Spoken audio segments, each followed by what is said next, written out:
today, the regular camera's not working. So we're going to be recording on a phone. And don't comment in the comments that the audio's garbage because it's a phone. So I don't know what you want me to do about that. So we're going to talk about transparency in government, and then we're going to talk about some court structures within the United States. And of course, we're going to start with the things to be read at every meeting. Prophet warns all Muslims to be read in every meeting. I hereby inform all members that they must end all radical speeches while at work, in their homes, or on the streets. Work for peace and not destruction. Stop flashing your cards at Europeans. It causes confusion. Remember, your card is for your salvation. Failure to obey these orders will be a severe consequence. We're for love, truth, peace, freedom, and justice. And when these principles are violated, justice must then take its course. Any member or group of members who hold malicious feelings towards the temple or the prophet, or violate the divine covenant of the Moorish movement, will receive their reward from Allah for their unjust deeds.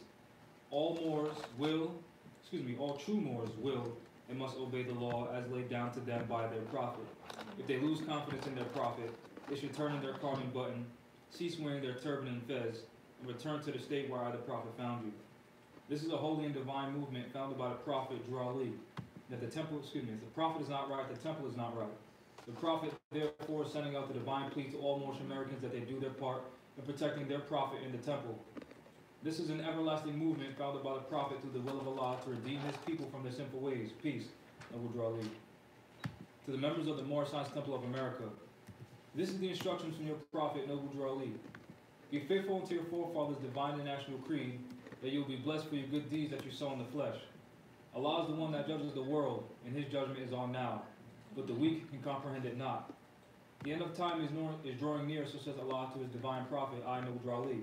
And that is why many hearts have been turned to stone, and many have eyes to see but cannot see, ears to hear but cannot hear, lest they would be confounded of their sins. These are trying hours now, dear Moors, and every evil spirit is moving, and they're trying every weak mind to overthrow and drag out the true foundation that has been laid, and to cause confusion in the minds of the ones that do believe. But if you have the true love of Allah, in the spirit of your forefathers, you fear not what you hear or see, but will sacrifice the utmost of your very life to protect your movement and your prophet. Watch your enemies, dear Moors. Your enemies are the ones that speak against your prophet and ridicule him to the very lowest, and the ones that speak against your divine and national principles of your temples. Act accordingly, and Allah will bless you for your good work. Peace, the divine prophet, Noble Drew Ali. To be proclaimed at every meeting. I'm glad to know that I have a few faithful Moors among you all, and I desire for them to know the truth and the divine truth. There is a host of jealousy about me and the movement now by the same people of our side of the nation that claim that I was only a joke and unreal. But now, since they have found out from the government officials and the nations of the earth that this is the only sole foundation that all Asiatics must depend upon for their earthly salvation as American citizens, they're working every scheme that they can to disqualify me so that they may take charge of the situation. I have notified all these things to you long ago in the past. It is through the faithful Moors that attribute to the movement and uplifting funds. The ones that paid their divine respect to me and the movement will be remembered. That is why I'm calling upon all faithful Moors to increase their faithfulness to me, your prophet, and your divine Moorish movement. I need finance, and I need it badly. Never before have I needed finance so badly as I do at present, so to show the side of discord that is facing the nation. It all comes through jealousy because of my fame and nobility. The nations of the world will not recognize the movement without either prophet being head. It has been proven by my works, which I have performed in the past few years. Prophet Noble Drew Ali. To be read at every meeting. Caveat emptor. Well, that's not to be read at every meeting, but that's what I wrote today. To remind me what to read at every meeting. But, caveat emptor. Moors are men upright, independent, and fearless who care for their loved ones and follow the prophet to a destiny which is not uncertain or unknown. They are fortified by the impregnable doctrine built upon love, truth, peace, freedom, and justice. It is therefore folly at its greatest height for smelly culprits with their insidious plans to invade such a realm. They try and try, but their own bad planning brings down wrath upon their heads like the sword old Damocles had. Intrigue and scurrilous cunning found a difficult path to travel within the ranks of the Moors. This is so because the movement has been well planned by Prophet Noble Drew Ali, whose latent powers are abundant, unknown, and may be called into action as a matter of defense at any moment. Prophet Noble Drew Ali knows the people within his ranks who are interested. They are the vanguard of the movement as the Moorish hordes increase here in America. All of the Moors are active, not passive. A member's interest can only be in one direction, and having traveled over the roads years before, the prophet knows where every member is along the road. A few feet below is another road where schemers work, where traitors grin, and culprits bask in the sun. They think they're on the same road with true Moors, but the Moors are high above on a pinnacle where they might view the destructionists as they fall for the last time and their bones bleach in the sultry midday sun. Hungry scavengers flying high, catch scent, devour, leave crying out, caveat emptor, cast out the dead carcass. The Moors high above see these plotters, purveyors of the worst that exist, hurl themselves downward by their own works as the hawks away. So, to get things started off right, I have a few questions for everyone. Please answer them to the best of your ability. First question is, what is a government and what is law? Government is made from legislators, and law is pretty much what we implement us. We're not they say that we're the minority, but we have to understand we're the majority of the people who understand common law. Okay. Anyone else? Good Good. answer. Govern to like the breakdown of the word govern and meant meaning mind and govern means to control. As far as what an outside government. No, just that. I'm not adding any extra specificity. Yeah, just what is a government, and just answer that to the best of your ability. Don't doubt yourself. Just what is A body of people elected to represent a larger body of a nation. anyone else?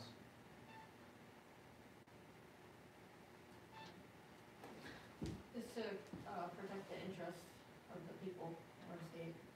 Okay. Now, what is law? Natural laws different from of legal. the land.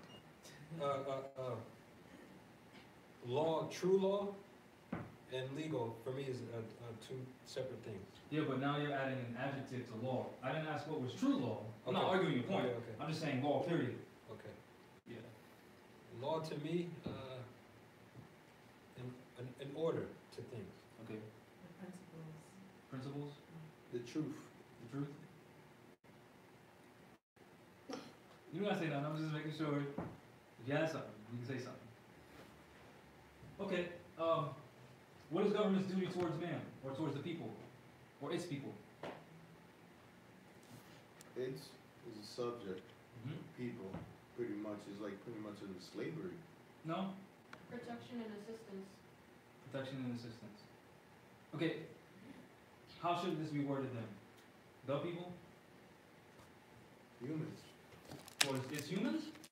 I'm just saying like, oh, we all humans. We have No, I'm asking. Yeah, I know. I get your point, but you corrected this for a reason.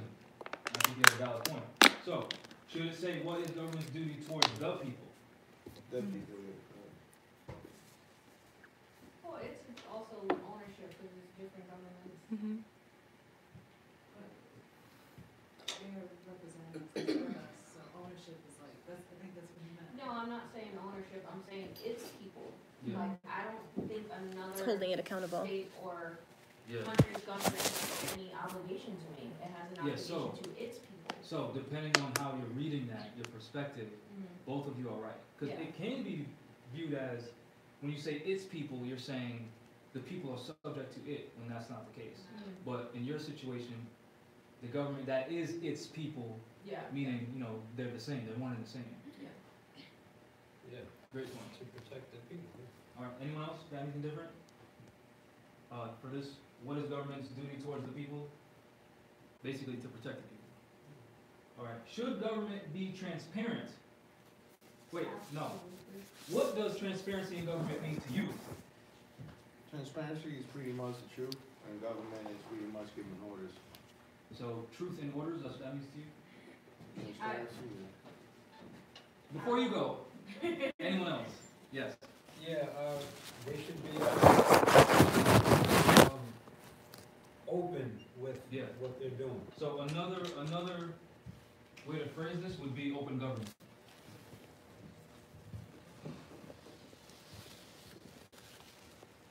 And what does that mean to you? Or what would that look like? Or can you give a specific situation on how government can be transparent or open?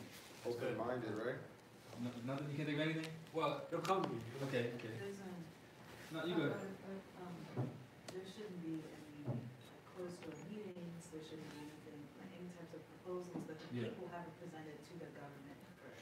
Okay. Anything that the government on our behalf Yeah. should be presented by the So you're people. saying there should be no closed door meetings, the people should be present at all times. Not so- present at all times. Well, the people but should be like- allowed to be present. At least Right. be aware Yeah, at of least be everything aware. going on.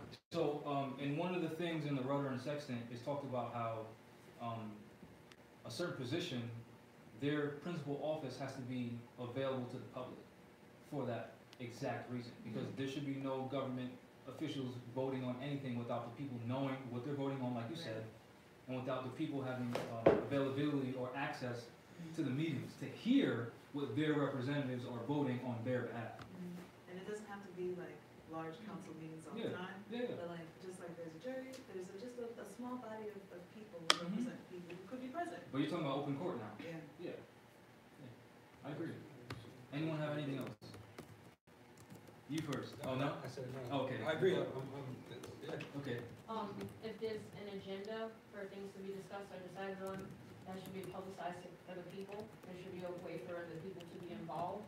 There should be, rules and regulations so that we can hold our officials accountable. Financial statements should be public, work should be public. All of this has to be on public record, accessible to the people. And Yeah. announced. And announced. Because things are on public record, but we don't know. But they're not announced. Right. Yeah. Cause they're a government, but then when it comes down to private, they have Yeah, but to- government is not supposed to be private. they make it private all the time. No, of course. But we're not here to talk about what people do, you know, wrongly. Mm-hmm. It was just, that. But now, when you're talking about that, should governments be transparent? If yes, why? If not, why not? Absolutely. Absolutely, to which one? It's a yes, they should be transparent, absolutely, because if they're doing things on the behalf of the people, Yeah, they would have to let the people know exactly what they're doing, yeah, because it's for them. yeah. I would say no, because when I see transparent, I'm thinking more literal transfer of parenthood. I Okay. know it's supposed to be transparent, it's supposed to be clear, open, all Yeah, that stuff, but when you deal with the government and putting transparency, because if you're gonna be transgender, there's transfer of something, right? Yeah. So, okay, so let's look up the etymology of transparent. Transparents. yeah, so it's a transfer, of basically. So it's So I'm going to etymononline.com. verb.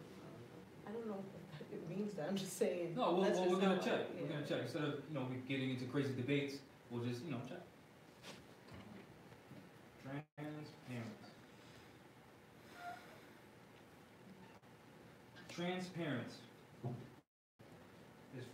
is an adjective from the early 15th century, from medieval Latin, transparentum, present participle of transparere, meaning to show light through. From Latin trans, which means across, beyond, or through, plus P-A-R-E-R, come to sight, appear, submit, obey. See appear. Figurative sense of easily seen through, as first attested in the 1590s. That's what it means. So I think that's the context in which we're using it. Okay. Right? We all agree to that? Government should. So everyone says yes.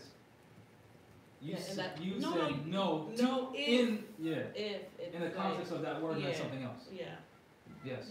I think to an extent, because obviously there's things like scaring the public. Like national security, Yes, like protecting So- the security of the state, I think that the agenda How you doing? and, the severity. what we're working towards should be transparent, but every little detail, Yeah. maybe not if they produce reports Okay, so for the public can to. you give a specific example of when government should be,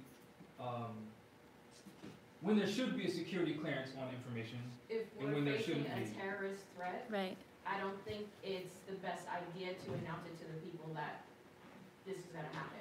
Okay, I well, do expect people to follow through with their jobs and handle it mhm. and release a report to the public after and give instruction to the public for safety. Okay, so what about right now where our nation is under occupation? Peace. Our nation is under occupation, Mhm. and the things that are happening to us are terrorist attacks. Mhm. But, so now I'm kinda seeing, even me posing the question, I'm seeing why things are given in degrees, so people don't. Panic. But Well, being trans, I'm sorry to cut you off, but we're at the bottom already. Yeah. So let us participate so that we can be on the same page to help it, because we all need Yes. to be on the same page for our government to move forward and develop. Yes. Now, you wanna go ahead? oh, we were talking about clearance and panic, and I feel like if we're being transparent as you represent the people, and I'm speaking, I guess, as a parent, clearance is fine, but preparing people is better. We prepare them. Now, I have a question. How do you prepare everyone? That's a good question. How do you prepare everyone? And who is to dictate who's ready and who's not to receive any type of clearance or whatever? That's another, Who's in charge? that's another thing too, is you cannot represent a person, Exactly. a public person. Yeah. The only thing you could But get, you can represent an idea. an idea. Yeah. Now you can't represent people. You represent the idea of the people. That's why governments or corporations. You know what I'm saying? And it's not a tangible thing. It's always the people. The idea is the non-tangible thing.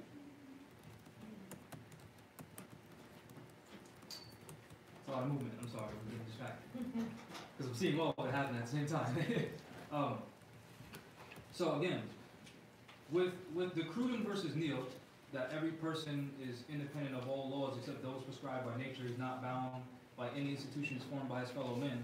When it comes to things like security clearances and dealing with the principle that the prophet revealed the covers of all secret societies, if he did that, wouldn't that mean all information is just anyone can get it if they ask for it? But then, if you don't know it exists, how do you know to ask for it? You know what I'm saying? That's why I said the reports need to be Yeah, done and the agendas need to be done. yeah, So if, to scale it down, if your responsibility is to keep the vehicles, I'm not gonna nitpick and follow you through what mechanic, what decisions you're making, how you getting the oil change, what oil you're using. I'm not gonna nitpick, I'm gonna trust you to do your job and then make a report on what you had to go through or what was done and presented back to the body. yeah, So, the same idea for security, it's your job to make sure that the people are prepared, and that doesn't always mean, telling people every detail so that they panic. It could be, we need to have food piled up, these are all the emergency areas, blah, blah, blah, blah, blah. Prepare the people as much as possible, give them as much information as possible to see us through, because that would be doing your job, and then after, give a report on what happened. I agree. There should be, transparency should be obvious because the government, the body of people representing. The body of people representing. Come sign in. You sign in? Come sign in. Welcome. yeah. The people should be what? The people elect who is going to be representing them. And so just like Janae said, we're not gonna nitpick every single thing that you do, but we've chosen you for a role. Yeah. And play that role, and we trust that you're going to do that. And as far as like, that's why transparency should be obvious. We told you what you're going to be doing, Yeah, do that to the best of your ability. And then show us what you've done, so that we can continue to have the confidence that you're doing. That what trust. you do. Yes, that trust. And, I wanted to piggyback what you just said. About security, I feel like if we're talking about security, not every single detail, but again, you represent us, you represent our interests, right? Part of security is making sure that we feel prepared enough. Being not to informed. panic. Right. We are informed enough not to panic, to know better, Yeah. not to be scared. yeah, Just to take us through this process so that you can relay certain information. Things, and I'm not talking, because obviously there are things that, I don't know, obviously there are things that need to be, because other people are involved and we're respecting everyone's individual privacy and everyone's individual in a situation, but, there shouldn't be a question of panic, it should be a question of how do we prepare you enough not to panic, and how do we continue to build on that so that we can be Peace. as open as possible? Peace. You have something to say? Also the other thing of, if we're talking about security, as you inform the people publicly, what your particular actions and what you're facing are, what your information or intel is, you're also informing other people that aren't with our nation. So there has to be a certain level of, like, safekeep Yeah. as far as information goes. She's so Because cute. in the wrong hands, before we even made a move, they already know what the move is. Yeah. And then, also online, it says the principal heirs need to take their place in the affairs of men.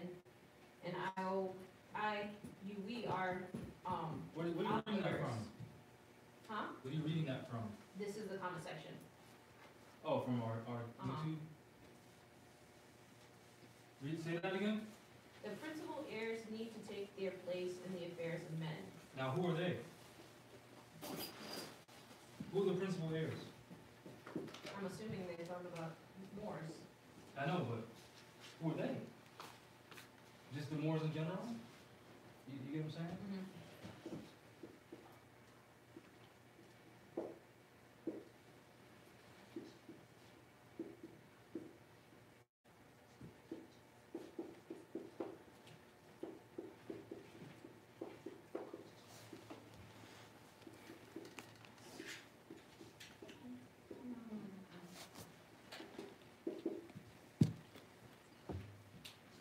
If the word prince or principal heir, or just the word prince itself means the first or most prominent, that involves an election. So the people would have to be informed to a certain extent. So if we're not informing them, then how do we ever get to this level? If everything's a secret, you know what I mean, or certain things are secrets for whatever reason, yet the people need to know, and it's not being given to them because some people think they're not ready, there's a certain degree.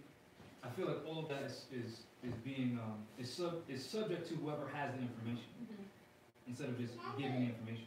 Well, the issue in itself is nobody has the authority to say whether or not we're ready, Yeah, because we don't have structure yet. In order to build that structure, we they have to need be to know. informed about what the structure is. Mhm. So before you have a business, right?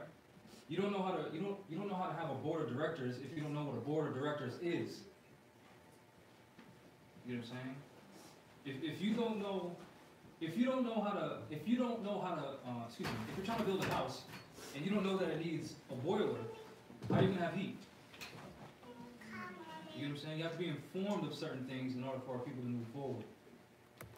That's why I brought up the issue of transparency in government. At what level and who's in charge of saying who can and cannot receive whatever information? Because if you're talking about the principal heirs making claims, you're talking about people who, if the information is already within them, they just have to bring it out and then make claim to it. So if it's not brought out, how are they making claim to it? If everything is, well, you gotta be this and this in order to get this.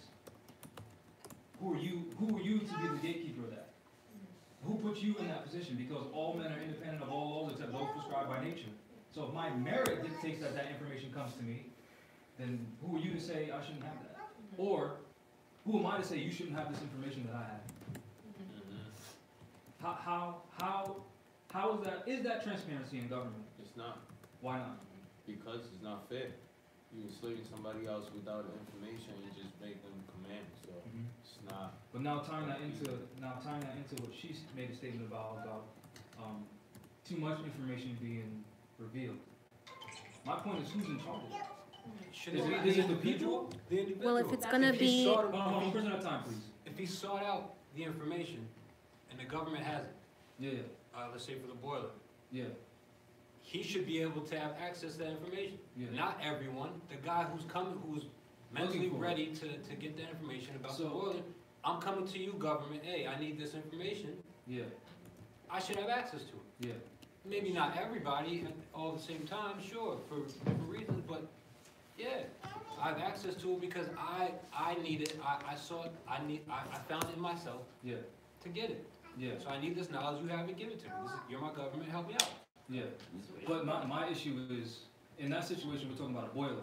Meaning you come across some information that, okay, I need something here. I may not know the name of it, but I'm looking for it. And then you come across the boiler or a packet on, you need a boiler in your house. So you come across that information. So now you're looking for it. But before that point, you didn't know exactly what you were looking for. Right. So how do we then get our people ready for information that they don't know that what they're looking for unless we put it all, here's information. And then they, on their own merit, whatever gravitates toward them, then they get it. Is that fair? Or is that too dangerous? To be honest, me and Leonardo were talking about it in the way from last class that we were here. We were talking about just the same situation, talking about if we give too much information to the wrong person, we unleashing a demon to the society that they could use information the wrong way without right guardians. Yeah, but what about caveat emptor? How is that someone else's fault? If caveat emptor exists, meaning may the buyer beware, meaning you're responsible for your own actions, how is someone else therefore responsible for what you did? That's true. And that's an honest question. Because if someone has an answer, please tell me, because I'm honestly looking for it. They're not. Can you Caveat rephrase that? emptor. Caveat emptor means may the buyer beware. Meaning if I'm selling this and I say this is beer, hey, buy this beer from me, but you're looking at it and it's clearly water, but I'm telling you it's beer, and you still buy it as beer, then once you purchase from me, it's no longer my responsibility because you've seen it for what it is, but you thought it was still beer. Caveat emptor? Caveat emptor. That's why we need transparency. But now we're getting to a level of dealing with, that as an example. How transparent can you be before you're holding someone's hand? This is how you do it. You know what I'm saying? If I'm telling you, just, grab the bottle and twist it and it's yours. I gave you the information, caveat emptor, now you figure it out. If you go ahead and start stabbing the bottle and water starts squirting over your laptop, that's nothing to do with me. You provide all of the information, but you have to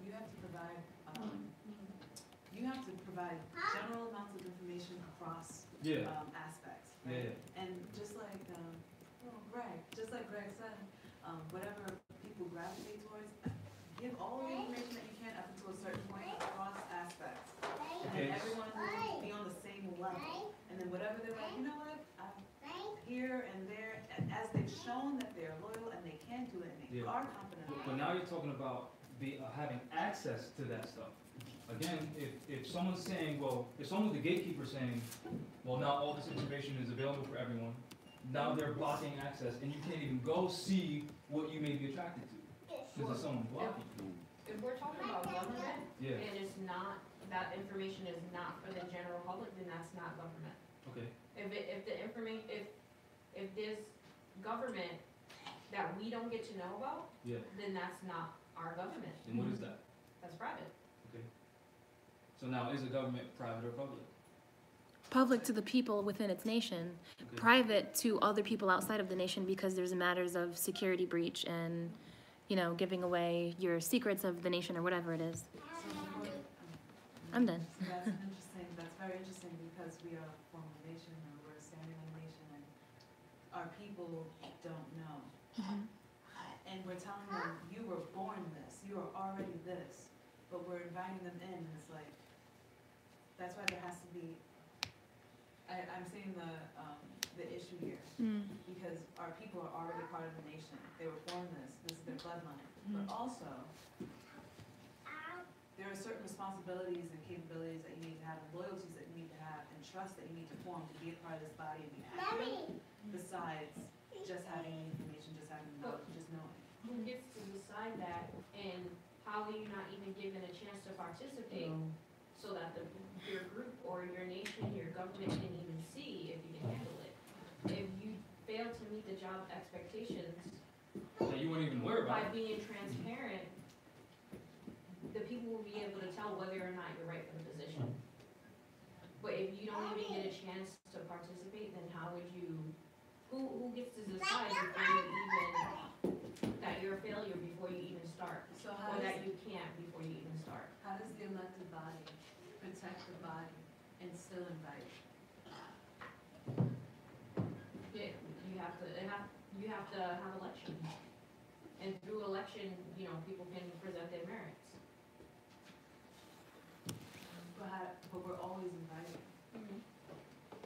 So how do we protect the body and still invite and still You teach? you have to, you can't be afraid of giving out information. Mhm. It's not about, okay. Well, that's the original, the comment that you made was about deciding who gets to get the information and protecting the information to protect ourselves. If it's government, you can't keep things secret. No, not keeping things secret from the body. That elect these officials, not at all, but like, okay.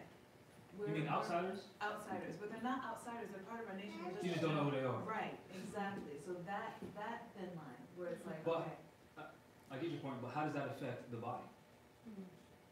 what do you mean? If an outsider comes in and then gets information, how does that affect the body? It doesn't, but the level of information, I'm just starting to Okay, yeah. understand the. You think there's certain levels of Yeah. clearance that, It's like our new temple, or our new things, or whatever new things that we're doing as a body, how do we protect that from outsiders who don't know anything? Now, so when you bring that up, I automatically think about the three chambers, you know, the adept chamber, yeah, that's what I thought too. right, the scholar, and then the neophyte, the beginner. Now, those three levels, who are you protecting and how? Because if it's just information, right, information is neutral, then it doesn't matter who has it. It just matters what they do with it. Now, who's to dictate that, you know, if you prove to me that, you know, you're moral and just, then I give you some information and you take it and run with it, then you proving that you were moral and just meant nothing because you had an agenda. So now, who's the gatekeeper? And then why? Well, Because if it's all merit, and then the Quran, it's not here, but don't like point to the Quran. There's a Bible here too, so don't think we're just, this is Muslim and that's it. In the Quran, it talks about how Allah will give you status and take it away, meaning it's your merit. So again, if it's all based on merit, then why is anything a secret? But instead of going into this revolutionary revolving door of arguing what could and cannot be a secret, I just wanted to put that out there so we can think and have an open conversation about it. How do you feel after that? I know that was a lot. We could have been there all night. I know. All day. I know. But if we don't have discussions like this, then we're not gonna go anywhere. Yeah, no, absolutely. You got something?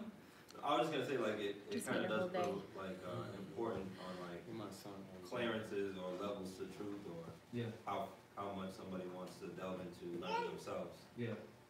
That was kind of what I was saying about transferring of your, it's basically transferring of your right. So if it's your right, you have the right to know, so it should be fully disclosed. Yeah. And the laws is what, basically, the government has to be transparent, Mm-hmm. that's, you know, Open. holding your right. Yeah. And then the law is what then sets off if there is full disclosure and there's people who might be what we might consider outsiders or Yeah. might do something wrong with the information, that's where the law would step in. So that's Okay. where it kind of. Yeah. What's an But I outsider? think An outsider, like, Am I an outsider right now? I would consider you an outsider. But that's my But opinion. I've never seen you before, so yes, you're an outsider, but that doesn't mean that you're not privy to information. It doesn't mean you're not welcome. Yeah. Right, Right. or That's what I'm saying. I don't have the answer. That's why I'm asking the people. right. What do we think about this?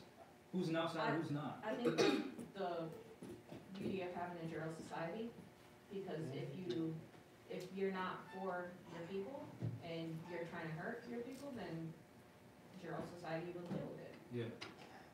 So you brought up the levels, adept chambers. If I don't meet the qualifications of being able to be in an adept chamber, that doesn't mean that I can't What are those qualifications? exactly, who gets to decide for me, and that doesn't mean, maybe I might not be able to participate in the conversation, but I can sit and listen.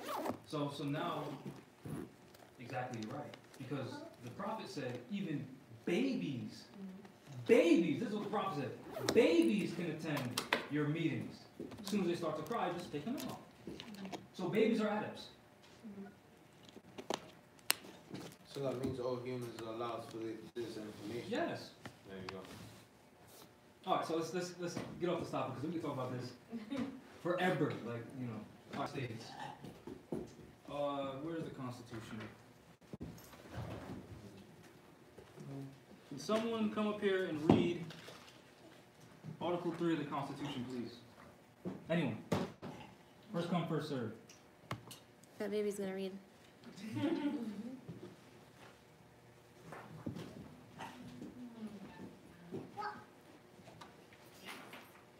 Huh? Yeah, It goes all the way to here. as long as you stand in front of the whiteboard, you're good. Article 3, Section 1. I won't do the accent the whole time. The judicial power of the United States shall be vested in one Supreme Court, and in such inferior courts as the Congress may from time to time obtain and establish.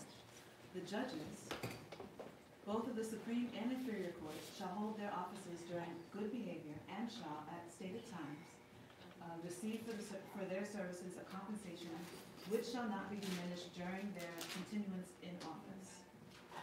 Section 2. The judicial power shall extend to all cases in law and equity arising under this Constitution, the laws of the United States and treaties made or which shall be made under their authority, to all cases affecting ambassadors, other public ministers and councils, to all cases of admiralty and maritime jurisdiction, to controversies to which the United States shall be a party, to controversies between two or more states, between a state and citizens of another state, between citizens of different states, between citizens of the same state claiming lands under grants of different states, and between a state or the citizens thereof and a foreign state's citizens or subjects. 2. In all cases affecting ambassadors, other public ministers and councils, and those in which a state shall be party, the Supreme Court shall have original jurisdiction. In all other cases before mentioned, the Supreme Court shall have appellate jurisdiction, both as to law and fact, with such exceptions and under such regulations as the Congress shall make. 3. The trial of all crimes, except in cases of impeachment, shall be by jury, and such trial shall be held in the state where the said crimes shall have been committed. But when not committed within any state, the trial shall be at such place or places as the Congress may by law have directed. Section 3. 1. Treason against the United States shall consist only in levying war against them, or in adhering to their enemies, giving them aid and comfort. No person shall be convicted of treason unless on the testimony of 2 witnesses, 2, to the same overt act, or on confession in open court. 2. The Congress shall have power to declare the punishment of treason, but no attainder of treason shall work corruption of blood or forfeiture except during the life of the person attainted. Great. So, some points of interest in that would be that the judicial power of the United States shall be vested in one Supreme Court. That's Article 3, Section 1.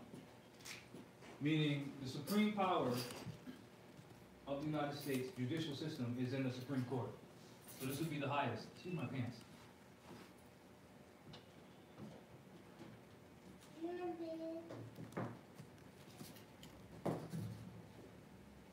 That's the highest court, right? They have, let's read that again. The judicial power of said court shall extend to all cases in law, issues of law supersede issues of fact, and equity arising under this Constitution, and the laws of the United States, and treaties made or which shall be made under the authority of the United States. You tracking on that? Mm-hmm. So any issue that any Moor has in regards to the treaty that the Moors have between the United States, federal courts have jurisdiction over that. Are we tracking? Mm. So now when we're dealing with that, we're dealing with the 3 problem issues at law. So if you don't know this stuff, please write it down.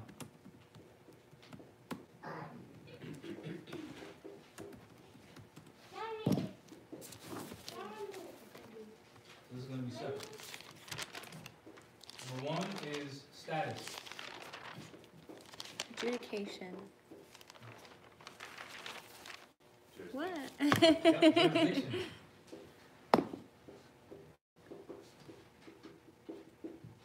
Then what? Slash venue. Then what? Said it already. Huh? Adjudication. Oh.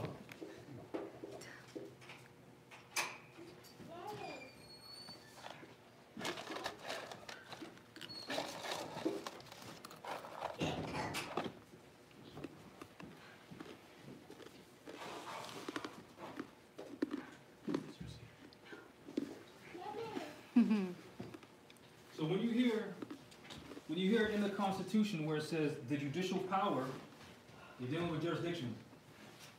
The judicial power shall extend to all cases in law and equity. Now you're dealing with subjects. Right? Arising under this Constitution, the laws of the United States and treaties made or which shall be made under their authority. That's all subject matter jurisdiction. Meaning, that's saying that federal courts have jurisdiction over treaties and what is known as the federal question. That's what is meant by in all law and equity arising under this Constitution. Tracking? That's known in law as the federal question when you're dealing with the United States courts. So, can I see that? This right here is a step-by-step simple guide to filing an action, and this is from Massachusetts Federal District Court. And I'll explain what district courts are in a second.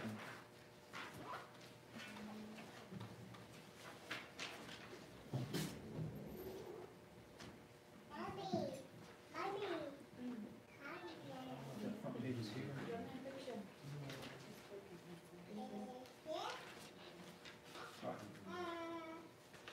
So when you go to any of these district courts or any of these courts, even the Supreme Court, you'll see where it says basis of jurisdiction.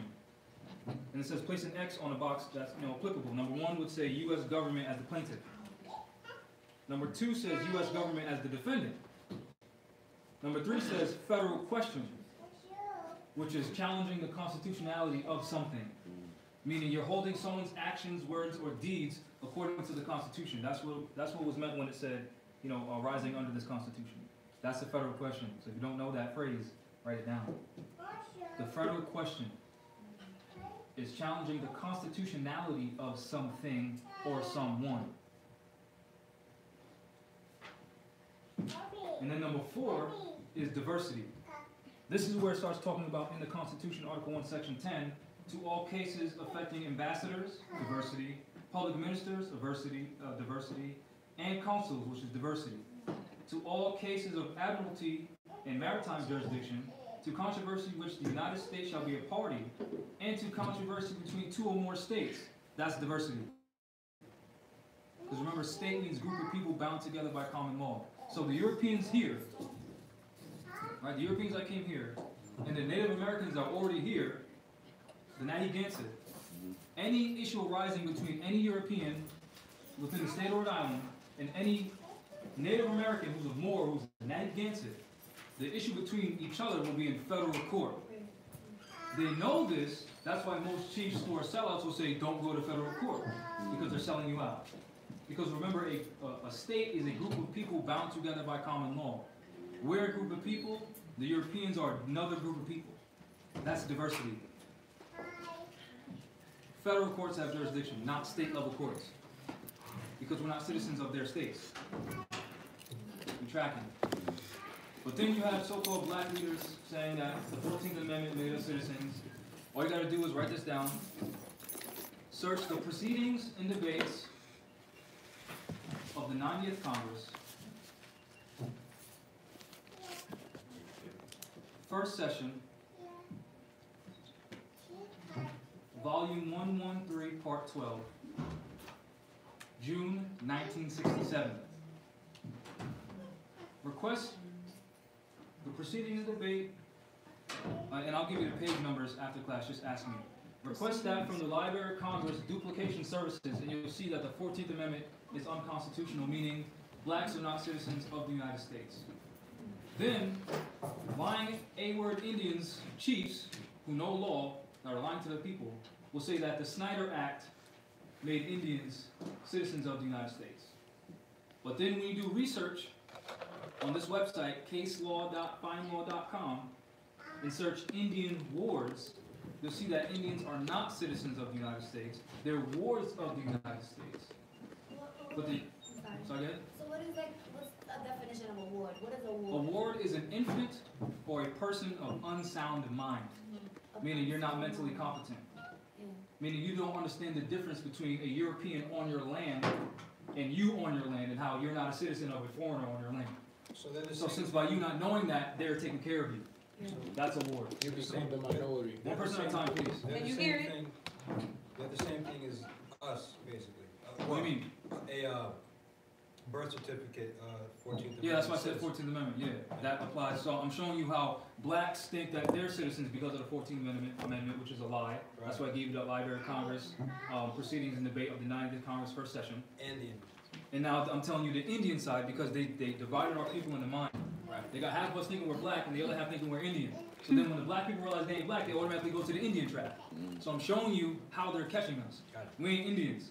So again, go to caselaw.findlaw.com, which you can find federal cases.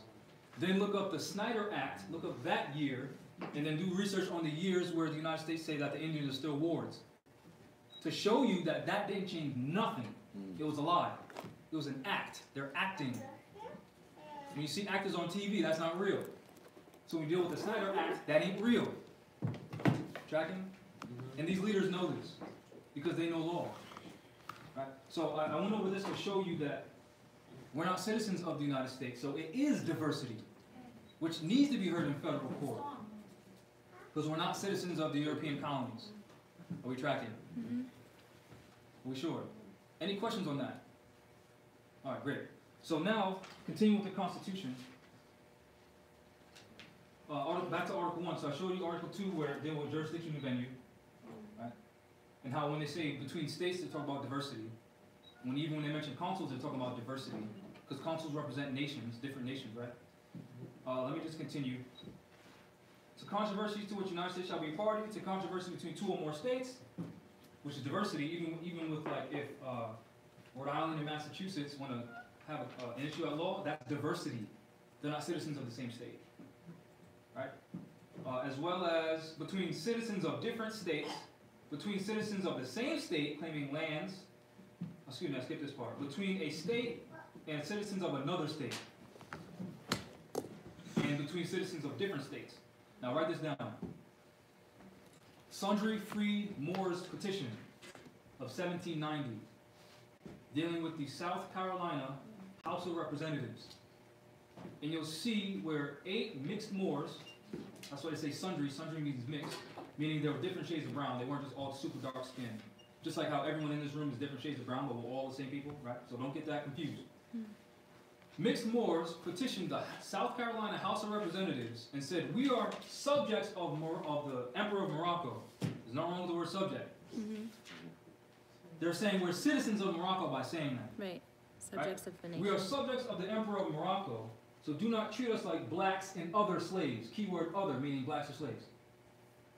The European legislators from the House of Representatives of South Carolina agreed that they were not citizens of the state, nor were they blacks, so they couldn't adjudicate against them. Status, they weren't black, they were Moors. Jurisdiction, you're foreigners, so you're not citizens of our state, so we can't adjudicate against you. Adjudication, they lacked personam jurisdiction over the person because of their status. Subject matter jurisdiction because only the Supreme Court and the district courts have jurisdiction over the federal question in diversity. And territorial jurisdiction because they weren't citizens of, again, the state, and these are European colonies, not their land. You know what I'm saying? So when you're dealing with this jurisdiction, you have one which is personam, which just means person. But that's the Latin word. Number 2 is subject matter.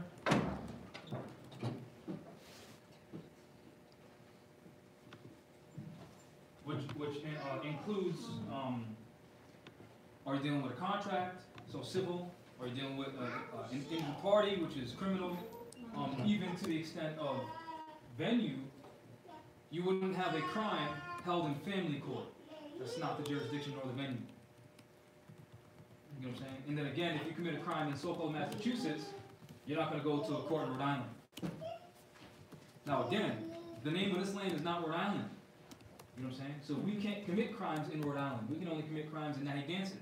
Being Narragansett, us being not citizens of the state of Rhode Island, they can't adjudicate on us. That's the Act of State doctrine. They don't have So if jurisdiction. you don't know what that is, please write that down, Act of State doctrine. Right, so then number 3, you have land. Or territorial. Which terra means land. And of course you have land, the air and the sea jurisdiction. Territorial. That's an I.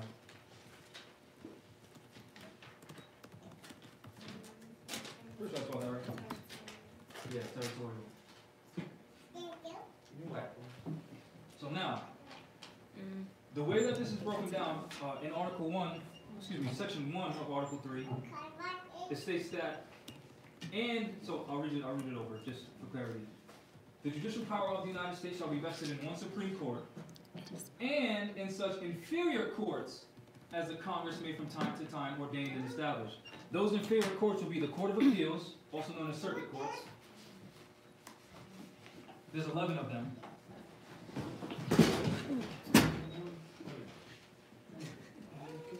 It's okay. It's okay. It's okay. You're okay. Don't worry about it. Come on. You're okay. Come here. Grab my book. And then you have the district courts. Like the adult stuff. For, actually, let me.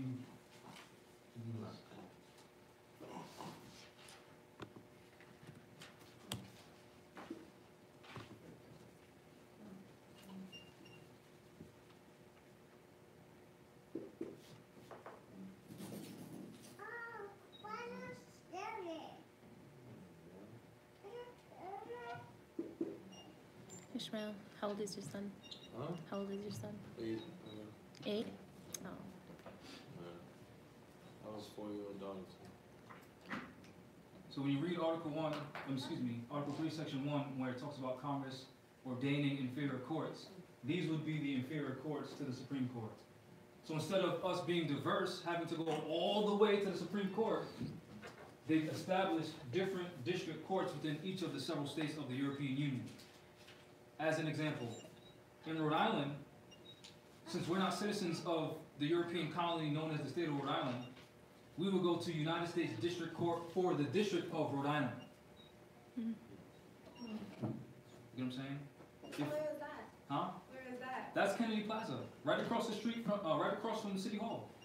In Kennedy Plaza. Our people walk by day to day, they don't even know it. There's a district court and there's a... No, that's how they trick us. It's a 6th There's a 6th district court within the state level of Rhode Island, and then there's a United States District Court for the District of Rhode Island. This is federal. There's a state. That's how they're tricking us. Because we don't know the difference. Because we can't read. So what cases go to that? Any issue between any one of us and any one of them goes to district court. Anything. Anything. Traffic violation, speeding ticket, parking ticket, family court, a civil issue, rent, whatever. Small claims, large claims, jaywalking. And that's because you declare your nationality? It's because we're diverse, yes. Okay. Yep. Because they can't hold us to their law because they're foreigners. This is our land. So, what?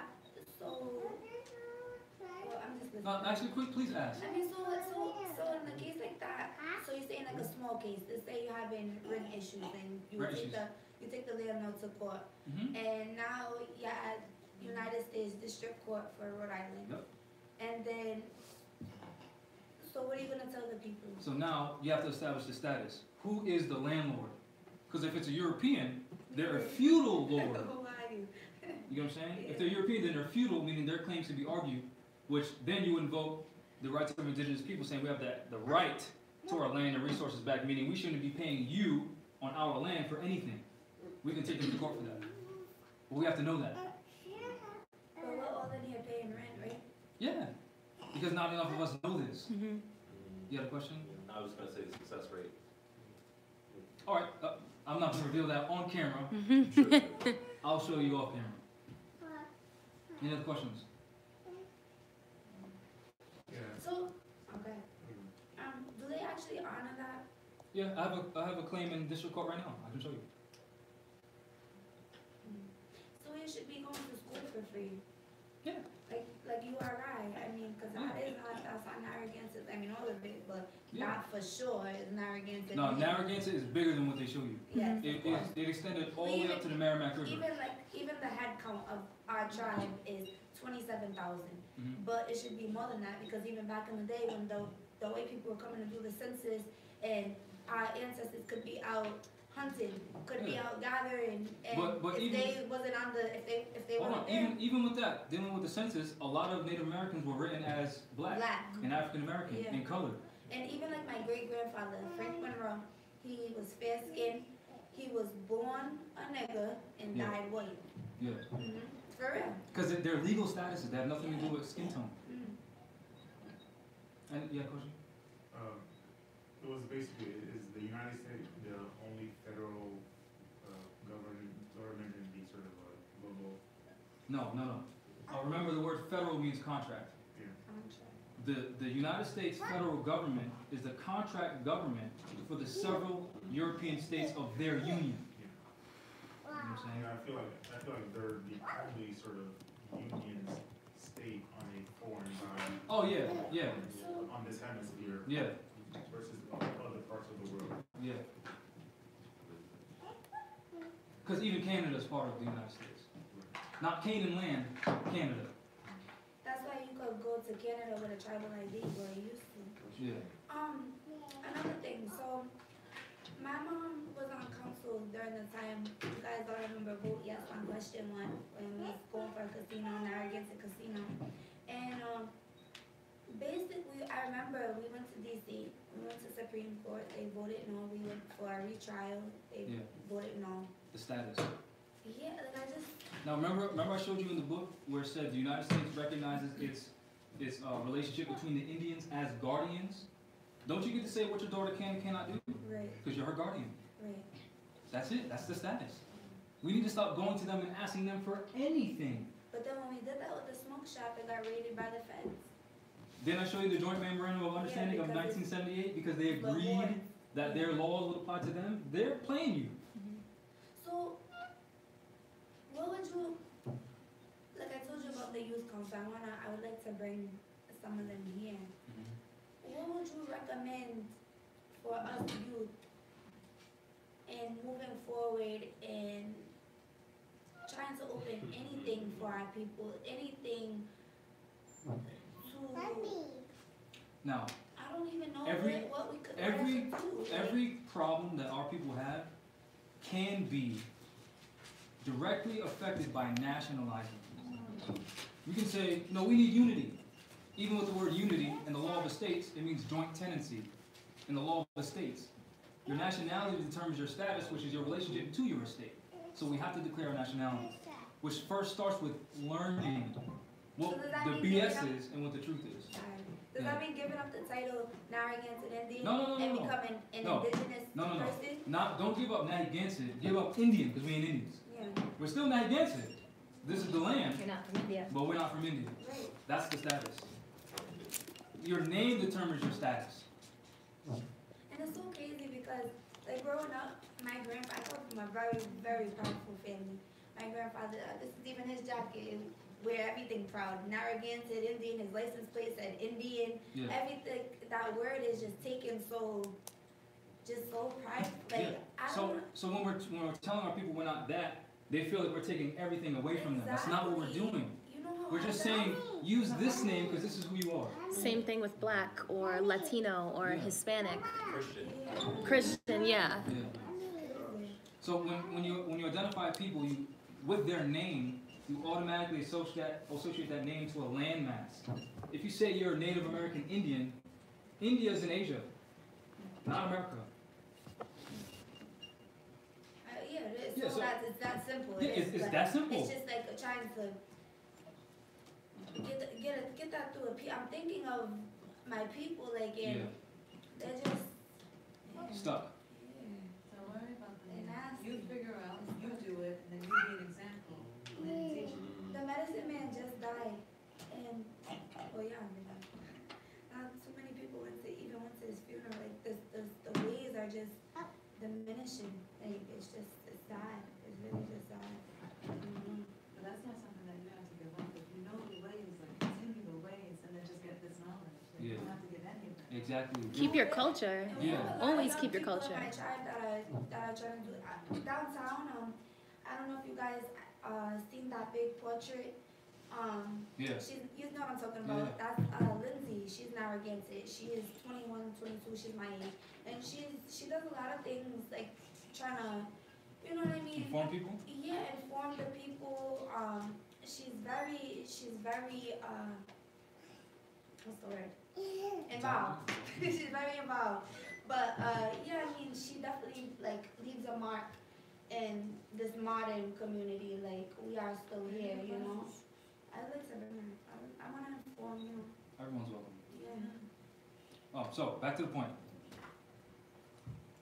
Knowing that we're not from India, knowing that the Europeans are foreigners here and we've been here, that's diversity. Their laws and their customs can't be applied to our people because we have our own law and customs. That's why the European had to get us off of our laws and customs and give us new ones, which is their Christianity. And then when you study, you're dealing with the Great Awakening of 1740, where so-called blacks and so-called Indians are now proud Christians, and then they codified it and blended it into their own culture, so now we think that's Native American when Like it's you have not. an Indian church. Yeah. On the res. Yeah, that's BS. You get what I'm saying? You know, people don't even recognize it because they're not being shown anything else. We think, oh, this is what it is. And then the more we're in it, the deeper we go. So then when someone says, nah, this ain't it, now they're challenging your entire 40 years, your entire 30 years of you thinking you're something else. That's part of the reason why people don't want to change. Because now they got to deal with, I've been lying for 50 years saying I'm Indian. Or I've been lying for 50 years saying I'm Christian and I'm black. Even my mom, like, she pisses me off. She'll be like, Indian earrings or Indian this. I'm like, why do you keep saying that when you know that's not right? Yeah. But it's just because it's a part of the... Yeah. You want to say who you are for the record? Your camera can hear you and all that? Narragansett. Narragansett. But yeah, she pisses me off. Yeah. You want to tell the story that you told me that your grandfather had a picture of? Yeah, not that grandfather that I'm speaking of. Yeah. But my other grandfather, yeah, he had a... What is the name of that? I'm pretty sure that's General Tariq, I think. Yeah, well, we have the big original one, and it would be right in the living room, and all this, like, I would always remember he passed away, like, a couple of years ago, and, Narragansett Indians had this in their my house. Nana, she's a proud Christian, like, she is, you know, she's a proud Christian, she's Narragansett, but she's a proud Christian, and, I was like, what is that? And she don't really, you know, she's like, oh, Happy got it, and she doesn't really know, but, yeah, he has. That's the picture she's talking about. Does your community meet regularly? Are there ways for? We have tribal meetings every month, usually the first Saturday of the month. But because things have been, you know, we have feds involved, and we have a lot of things going on within our people. So it's not that we don't meet as regularly as we should.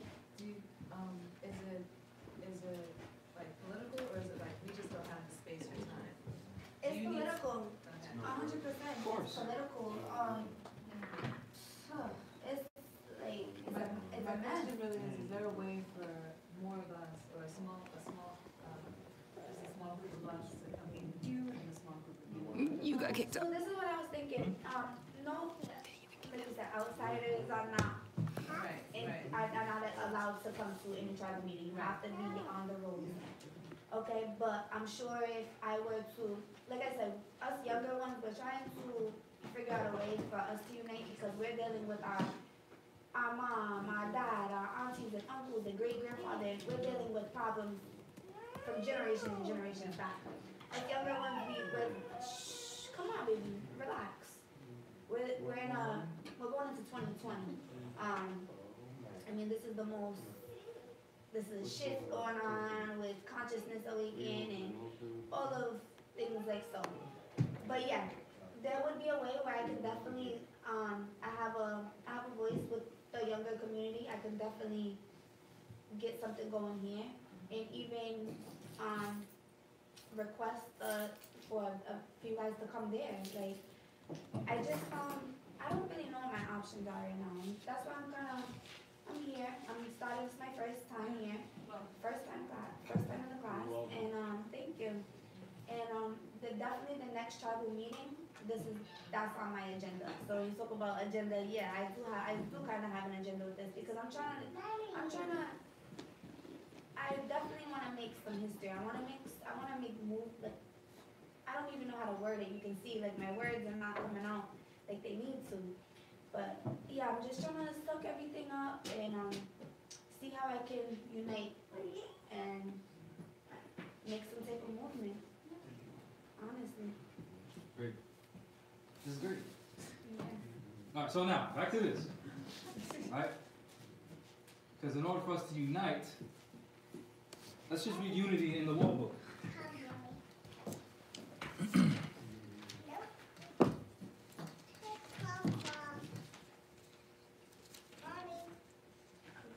Who would like to read unity? No one? I read it. So keep in mind, this is Black's Law Dictionary, 5th edition. This book is downtown Providence, 250 Benefit Street, on the 8th floor at the Law Library. All so-called black politicians, all so-called Indian chiefs have this information. Please read unity. Unity. In the law of estates, the peculiar characteristic of an estate held by several in joint tenancy, and which is fourfold: unity of interest, unity of title, unity of time, and unity of possession. In other words, joint tenants have one and the same interest, accruing by one and the same conveyance, commencing at one and the same time, and held by one and the same undivided possession.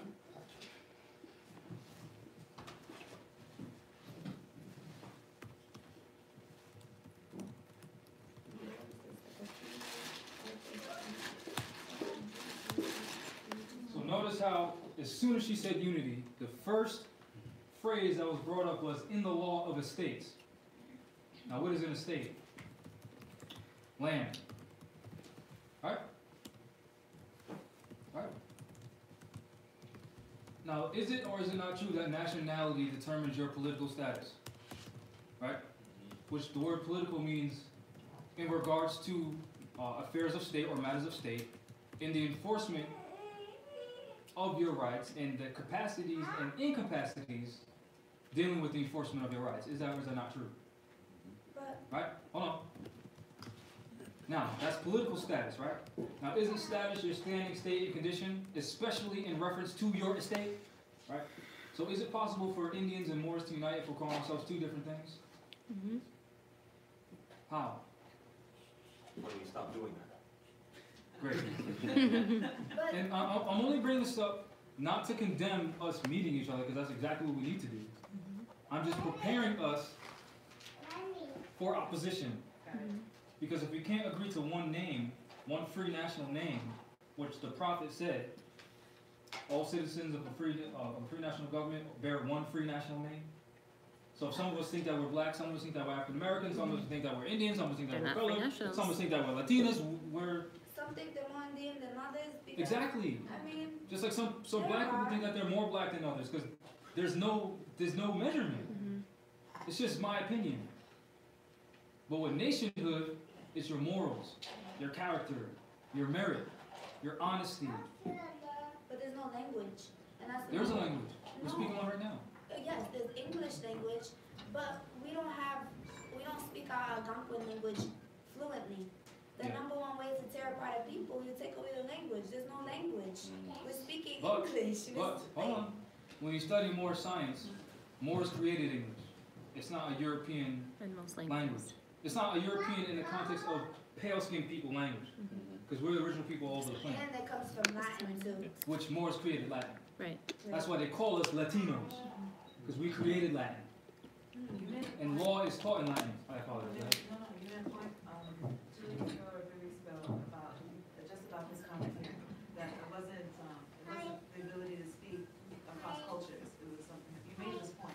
Oh, I was talking about the Tower of Babel. How in the Bible it talks about the Tower of Babel, how the people speaking one language cannot be divided, or nothing can stop them. So then the Lord came in and divided the language. But that's not us you speaking Spanish, you speaking Arabic, and you speaking French. Because if you study the languages, they're all the same. It's not knowing the difference between connotative linguistics, or what a word can imply, and denotative linguistics, meaning what the word actually means. So, we get to arguments with so-called black people, so-called Indian leaders, when we say we're not Indian because we're using it in its literal sense. We're not from India. I think I can say that. So cool. And then when we tell black people we're not black, we're talking about the actual meaning of the adjective black, meaning it's not a noun, so it's not a person, place, or thing. It describes. We're saying it does not properly describe who we are or what we are because black means pale. In law, black means civiliter mortuus, meaning dead, at law, meaning you have no standing. Just like Indian. Indian in law means you're a ward of the state. Because if you claim to be Indian, you're not from India, you think this is India, you have an unsound mind. Therefore, someone else has to take care of you. That's status. Now pay attention because you'll hear Indian chiefs, I'm not saying all Indians because there are people who just don't know. I'm saying the leaders know. They'll say we're arguing classification. Your status corrects your classification. I know I just said a lot, but you have to pay attention to these slick talkers because they'll say things like that, knowing that you don't know, knowing that you don't have these law books, and they'll get away with it because you don't know. These Indian leaders will also say, they'll paint a negative connotation on us going to federal court as if that's a terrible thing. The issue is diversity. That's exactly where we need to be. But that's why they're doing it, because they're paid off. Are we comprehending that? Okay. So, moving forward. If you have, so I already went over how United States District Court for the District of whatever. Rhode Island has one United States District Court because it's so small. The state of Rhode Island, not the actual territory of Narragansett. If you're in so-called Mass, if you're a Moor within the jurisdiction of so-called Massachusetts, they have 3 district courts. They have the United States District Court for the Eastern Division of Massachusetts, the United States District Court for the Central Division of Massachusetts, and then the United States District Court for the Western District of Massachusetts, or jurisdiction of Massachusetts. You understand that? So each so-called state of the European Union has different district courts depending on how big they are. Do we comprehend that? All right. Because that's dealing with jurisdiction and venue. As an example, we have Moors in the Muskegon territory, so-called Lowell. We went to Worcester, the United States District Court for the District of Massachusetts, located in Worcester. That wasn't proper according to how they have their court set up. We're supposed to go to Boston. That covers Lowell. You know what I'm saying? So we have to understand their system so we know how to move within their system. But they just transferred it. Is everyone tracking on that? All right. Just as an example. Now, if you're gonna, a lot of Moors have questions, well, how do I remove my stuff from state court to federal court? You can go to the United States District Court for whatever district that you have the issue in within their colony. Because remember, when we're dealing with the active state doctrine, we can't adjudicate over them. Although they're on our land, we still cannot adjudicate over them. Proof of that is our Sultan recognizing the sovereignty and independence of the several states. Are we comprehending that? Okay. Knowing that we cannot adjudicate over them, we have to bring claims in their courts against their people, so they can hold them according to their laws. Not complaints. A complaint is just, Dad, can I have $1? Why don't you give me $1? That's a complaint. A claim is you did this. You have to pay for this, this, and this. That's a claim. We tracking? Yes. Is this the same as like making writs or no? Yes. But when in your writ, the word writ just means command. When you're making commands, what are you commanding? And I've seen a lot of cases where Moors don't make any demands. They don't reference any settlement, what they want for remedy. They just state a bunch of facts and that's it. You know what I'm saying? And they will, dealing with To due get process, left alone, but no the European reparation. courts will dismiss your case for want of jurisdiction because you didn't demand what should have been said. Because remember, they're servants. Public servants. Remember, we went over what government's duty is. But remember, they're not our government. They're the Europeans' government. Not So when publicly you come in serving us. contact with the police, what are the first things that you say to them? You're supposed to tell them who you are. I'm not a citizen of whatever state. We got pulled over from Delaware, on the way back from Delaware, right? What did the policy enforcer ask you? She said, are you a citizen of the United States? You said what? Do you have a license? No. Do you said have a what? social No. security You said, number? write down your social security number, right? No. And what did you say to her? I don't have social security. You don't? No. I'm not very- None of us do.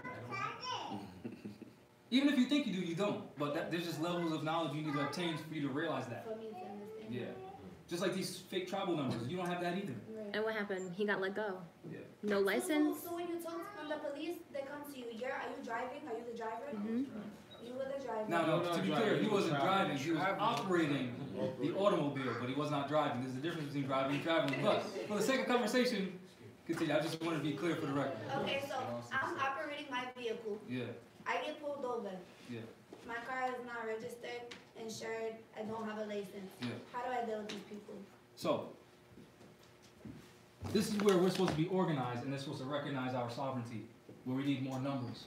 Because in actuality, same thing, this is what they do with the Jews, this is what they do with the Chinese people, the Korean people, the Portuguese people. They're supposed to contact our consulate as soon as they come in contact with someone who's not a citizen. You know what I'm saying? They're supposed to contact our government to say, hey, there's an issue between one of our people and your people. Have representatives show up to avoid war.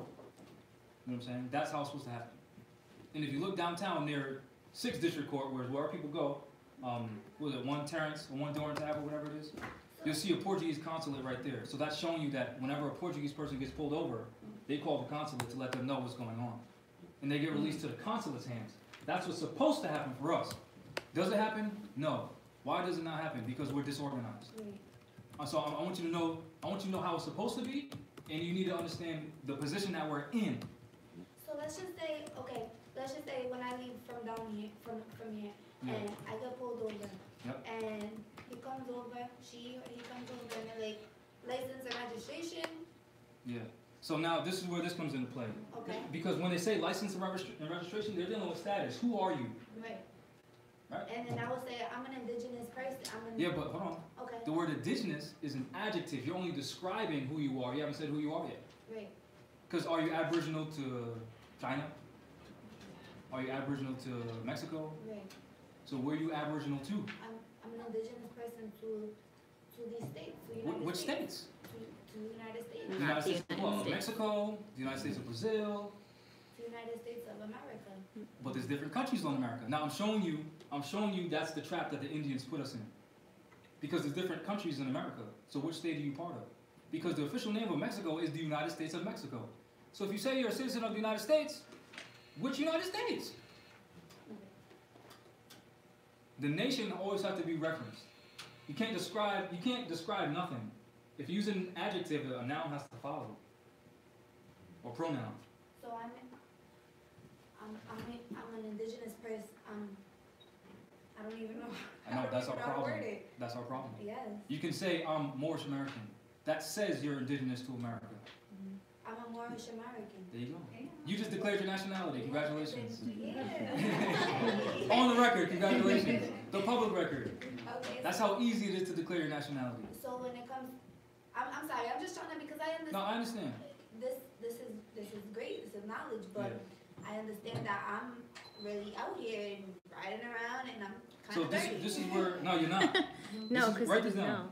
know. I'm pretty sure I gave this to you already. It's one In thing if affidavit you that I know scanned. and then you're doing it. That would make you dirty. It's Title 31. This is Rhode Island's laws. This is their law. Okay, Title 31, Title 31. Chapter 10, Section 2. When I'm saying this, realize this is talking about diversity. And this has come from the Constitution of Rhode Island. No, this is Rhode Island general laws. So this would be right below the Rhode Island Constitution. Okay. But it's still applicable. So it's Sorry. Listen, you gotta stop, okay? again, it's Title 31, Chapter 10, subsection 2. And it's titled Persons Exempt from Licensing Requirements, meaning you don't have to have a license if you fall within this jurisdiction, within these words. Right words. Tracking? You following? Great. Number 2 says a non-resident. Now, since we're not citizens of their state, we're not things identified within their system. Resident means a thing identified. It's a compound word. It's Latin. Res means a thing. Indent means identified. So any non-resident, any person not identified within their state, who is at least 16 years of age, who has in his or her immediate possession a valid operator's license to him or her in his or her home state or country, diversity, may operate a motor vehicle in this state as an operator. Well, I'm just saying write down that so you can look it up. In the Rhode Island Superior Court. So go again to their record, right? Then number 4 says any non-resident, so again, we're not citizens of their state, so that applies to us, who is at least 18 years of age, whose home state or country does not require the licensing of operators, may operate a vehicle as an operator for a period not more than 90 days. But now we're dealing with, just to explain to you the difference, we're dealing with the common law versus statutory law. We're not subject to that 90-day limit. Meaning if our home state or country, meaning the people in Narragansett, say you don't need a license, then that's what the law is. You get what I'm saying? That's their law. I know it sounds complicated at first, but the more you read it, the more you study it, it's simple. This is basically saying, if you're not a citizen of the state of Rhode Island, and whatever state you're part of, meaning whatever group of people you're part of, says that you don't have to have a license, then that's cool with us. And Morris law says you don't have to have a license. Exactly. Rhode Island state law says we don't have to have a license. Both says the same thing. Say the same thing. You tracking? And you can take a picture of this. And it deals also with insurance. You don't need insurance. And registration. Your car don't have to be registered either. And you know, like, I'm just so happy that I found this way because I've always, like, I guess, like, you subconsciously know these things, but you don't know how to put it into the right words. As you can see. That's fine. Yeah, you can have it. Any other questions?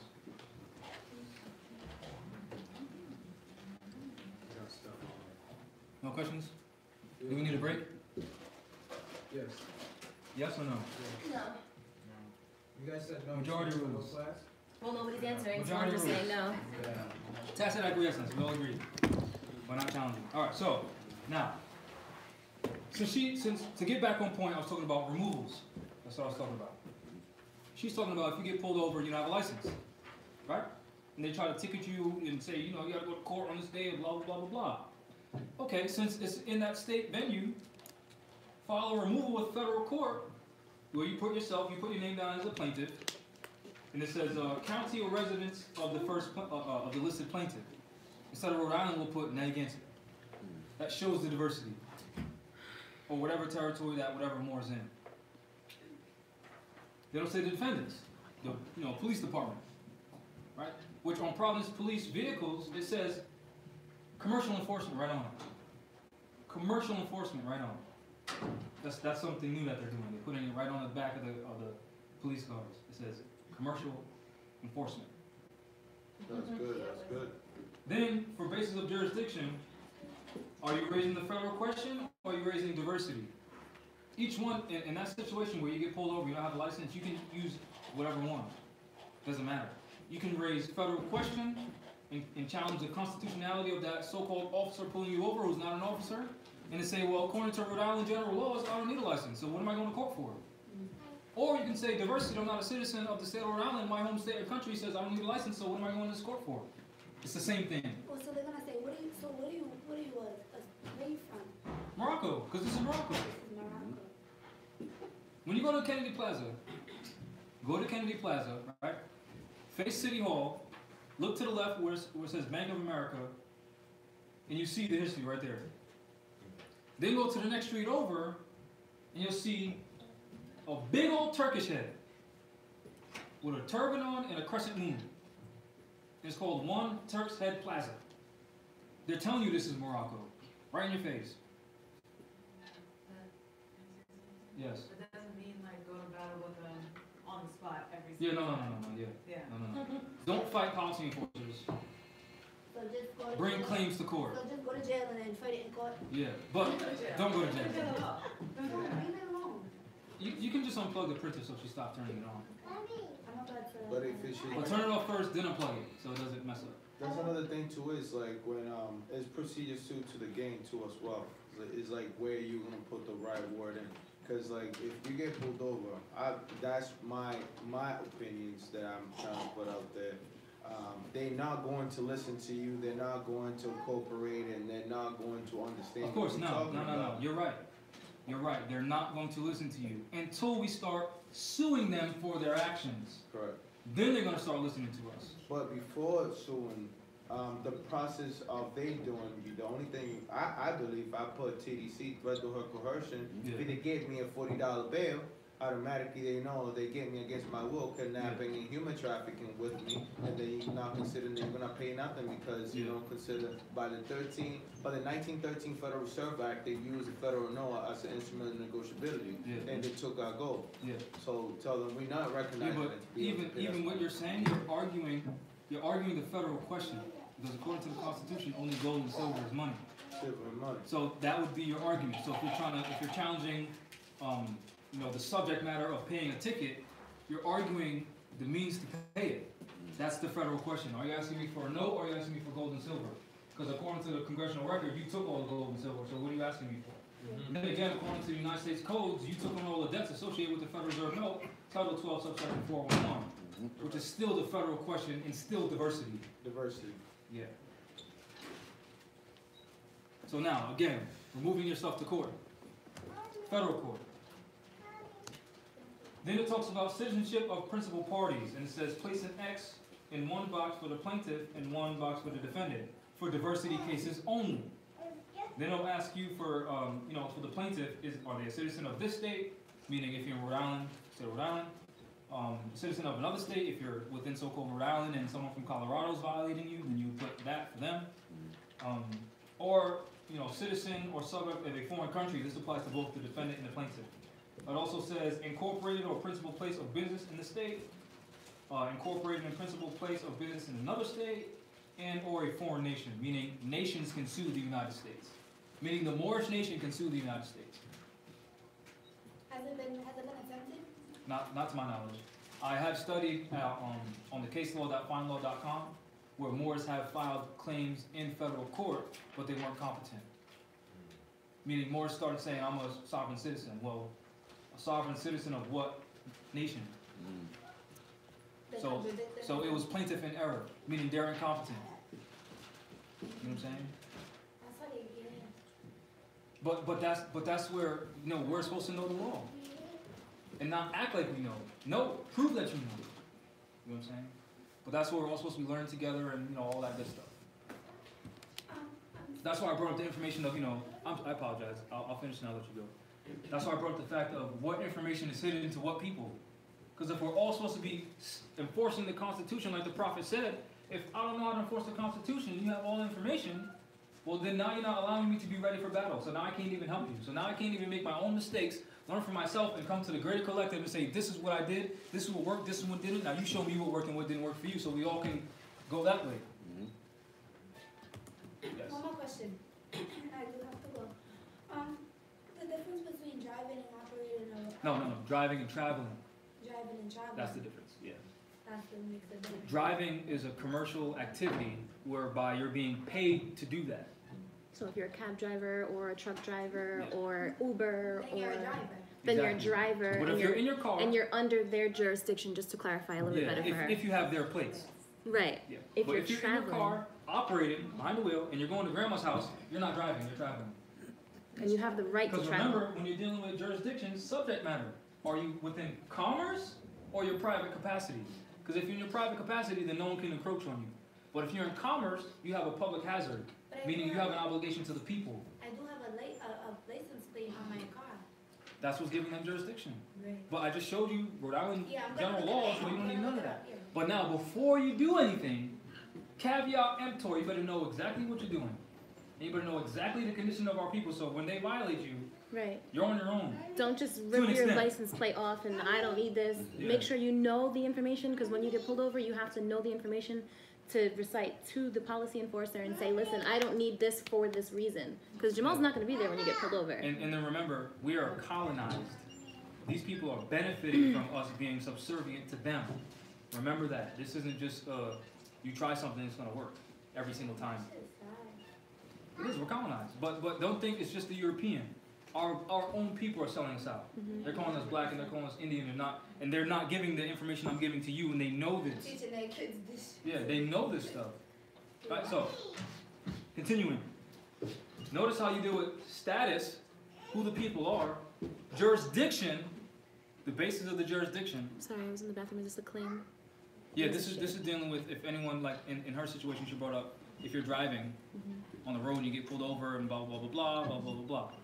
So if they give you a ticket in state court, you file a claim in federal court against them. Okay. So that's what I'm going That's through what so this people are back on track. Then it's the nature of the suit. Are you dealing with contract law? Subject matter. Bye. Real property, subject matter. Torts, subject matter. Civil rights, subject matter. Prisoner petition, forfeiture penalty, bankruptcy, other statutes, property rights, social security, federal tax suits, labor, immigration, etc. That's all up to what you think your claim is. But this is where, according to the Constitution and Treaty, and according to the Consular Court Commission papers, competent counsels are supposed to help you in this. So we're not on our own. But don't think that that means one other person is responsible for your entire suit. That's not how this works. Caveat emptor. We're tracking. We're sure. No one's supposed to be holding our hand. Right. Then it says origin. Are you filing a claim, meaning original proceeding? Or you're removing it from a state level court, which would be removed from state court? Or is it remanded from an appellate court? Or is it reinstated or reopened? Or is it transferred from another district? Is it a multi-district litigation transfer? Or is it multi-district litigation direct file? That's all up to you to know which one to fill out, whichever applies to your specific situation. Then cause of action. Then it says cite the U.S. civil statute under which you are filing. Do not cite jurisdictional statutes unless it's diversity. That would be Title 28, subsection 1332 for diversity. Then it says brief description of cause. Then it says on number 7, requested in complaint. Check if this is a class action under Rule 23. Then it asks you for how much finance you're asking for as remedy. Then it asks if you want a trial by jury. Now, since these Europeans are, not all of them are corrupt, a lot of them have proven to be corrupt. To avoid any corruption within the courtroom, you can demand a trial by jury of your free national peers, as well as citizens of the United States, to make sure or ensure that the jury is impartial. As a defendant and as a plaintiff, you have the right to question the competency of said jurists, which, dealing with the Moorish American Consular Court, they have a common law jury. So you can select a pool from competent Moors to be a party to your case, to ensure that justice is indeed served impartially.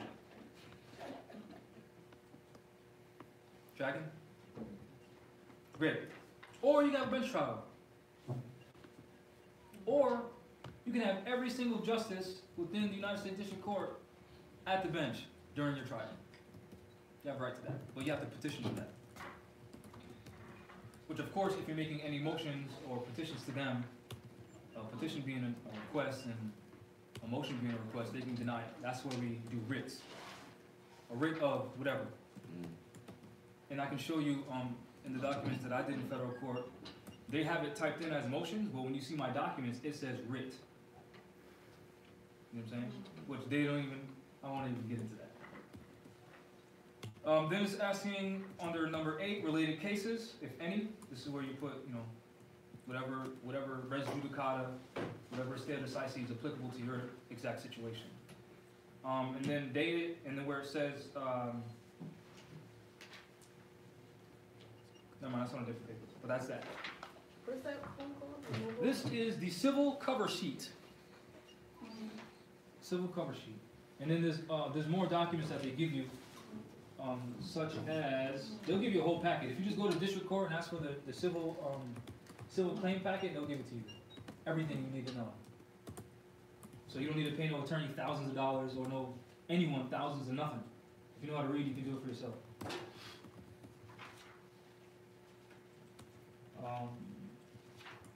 Then they also have this, they call it a complaint for a civil case, but remember I said file claims, not complaints. That's what they call it on their documents. So if you want, cross it out and put claim, and then file it on record. Should you, or? Yes. Everything that does not apply to you on their documents, cross it out, puts what applicable, or create your own. And you'll see when I filed with them, I crossed a bunch of stuff out that didn't apply to me, because it don't apply to me. That's where being improper persona comes into play. Meaning you're your own proper person, meaning you know what applies to you and what don't. Right? And in their courts, European courts, United States District Courts, they have their own protocols. So certain things we can't do because that's their system. So we have to recognize that. We have to recognize that. Right? One of their claims is you cannot file a class action suit unless you're an attorney. But that's their stuff. You know what I'm saying? We can still advice to that. Yeah. I tried to file a class action suit for the Moors here, and they rejected me because that's their protocol. Now, this is where I requested from the Moorish American Consulate to file a preliminary injunction to send me, because according to their rules and regulations, if another district recommends a case to them, then they can open it. So since that's a different jurisdiction, the Moorish American Consulate is a different jurisdiction, they can create a preliminary injunction saying that a case is open within our courts, but it's in your area, so you take it on. Then counsel is supposed to be present and ensure that happens. I won't talk about that on camera. But yeah, and I think that's I can't remember the rule off the top of my head, but if you go to their district courts, local rules, you'll see that. It's referrals from different districts. The word district just means jurisdiction. So, a quick question. Yes. How do you have New York City's boroughs? Do they only have one United States District Court, or? So now you're talking about boroughs and within a state level. We're talking about federal right now. Okay. But So how do you know what? you have to look it up. You have to look up which federal court has jurisdiction in that specific area. They have 5 boroughs in New York, right? Correct. So yeah, and then that's basically it. So that's how we can start to file removals to their courts. Now, to be honest, these Europeans will do anything and everything that they can to deflect having to deal with us in their venues. You understand that? I'm not saying every time a Moor files anything is going to work. That's not how this is going to work. But more of us doing it, right? Let's say they're a brick wall, and I'm hammering away at it. If you're also hammering at it over there, and you somewhere else is part of the wall, that wall is eventually going to lose structure. You know what I'm saying? So now we're challenging the full faith and credit of the United States. Now we're challenging their credibility. Because if we're filing claims and they're not being honored, there's a problem here now. Class action lawsuit. You get what I'm saying? It's creating more issues for them to deal with. Instead of us constantly being the defendants on the defense, remember what the prophet said, active more, not passive more. Instead of us defending ourselves, why don't we bring the claim to them now? Are we comprehending? Any questions on that? Be proactive instead of reactive. Exactly. As a defendant, you're being reactive, meaning you're not being active.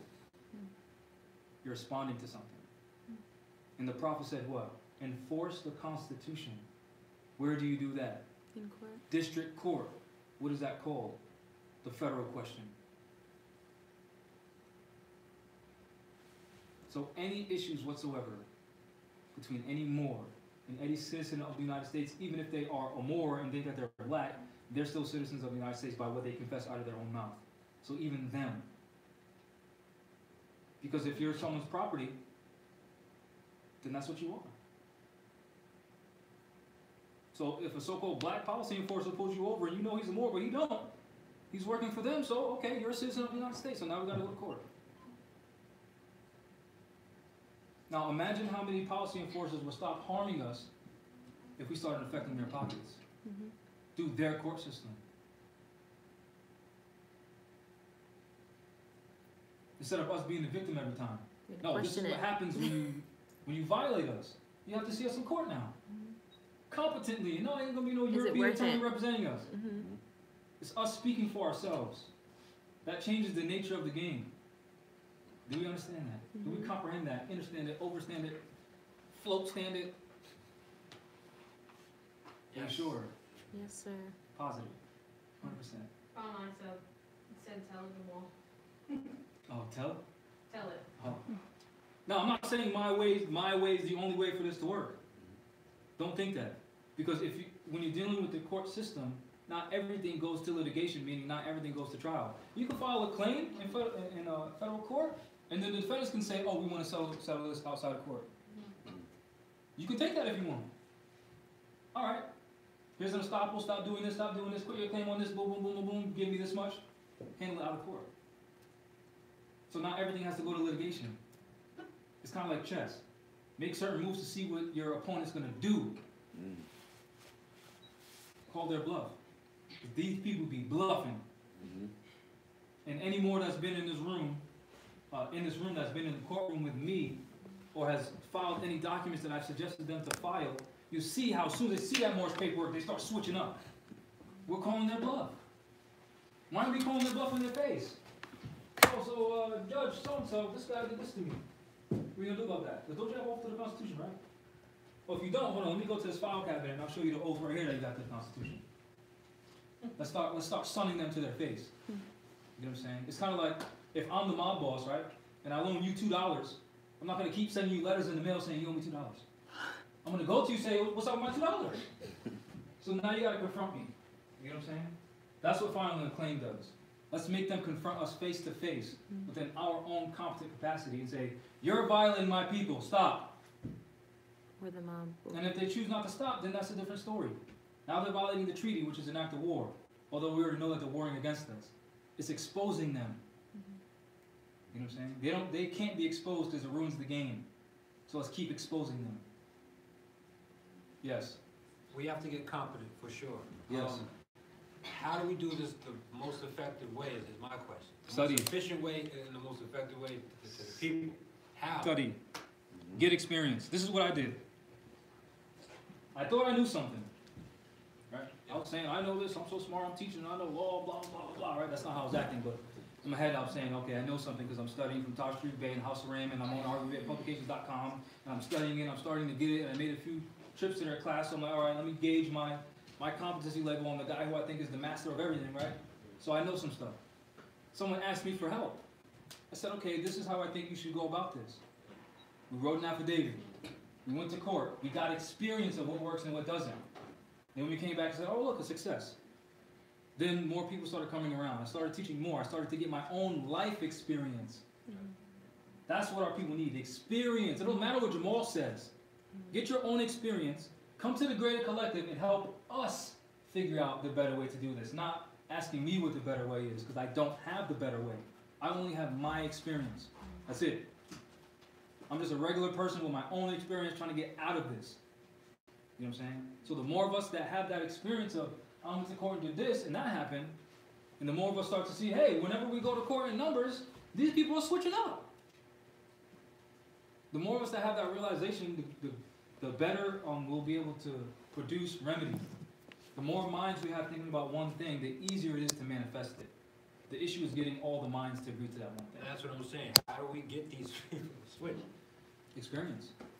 Experience, and I would say showing people proof that certain things work, but sometimes that's not enough, but don't worry about that. Because other people see that it works, and they will come. So don't worry about how fast it is. Just see that it's working. And you have to remind yourself that, okay, things are working. Yes. Well, just to add on, like, I do a lot of, like, networking events sometimes, and I have, like, these art gigs every so often, and, like, they also combine that with a lot of, like, an actual networking business. Yeah. So, what they do is they focus, or what we focus on, we don't focus on, personally, those who aren't interested. We just focus on, like, a certain body of people. Who are. Knowing that a percentage of them will actually. Yeah, exactly. That's the status of our people. Like, I'm going to this event in New York in July. I was told there's going to be around 500 people there. I'm not expecting for all 500 people to come. I'm expecting one person. That's what I'm expecting. Yourself? Yeah. And I'm only expecting one person to listen to what I'm saying. Me. And then whoever comes from that, great. You know what I'm saying? We can't force our people to do anything. That's not how this works. We can introduce them to things like, okay, we got this many cases dismissed as Moors. Now show me as a black person how many cases you got dismissed without an attorney. And then show me that what you said made them no longer prosecute, made them dismiss it. Show me that. If not, then let's stop talking. There's nothing to talk about. And then, you know, in that environment where all those people are there, one person is going to be like, oh, that makes sense. And then now a seed is planted.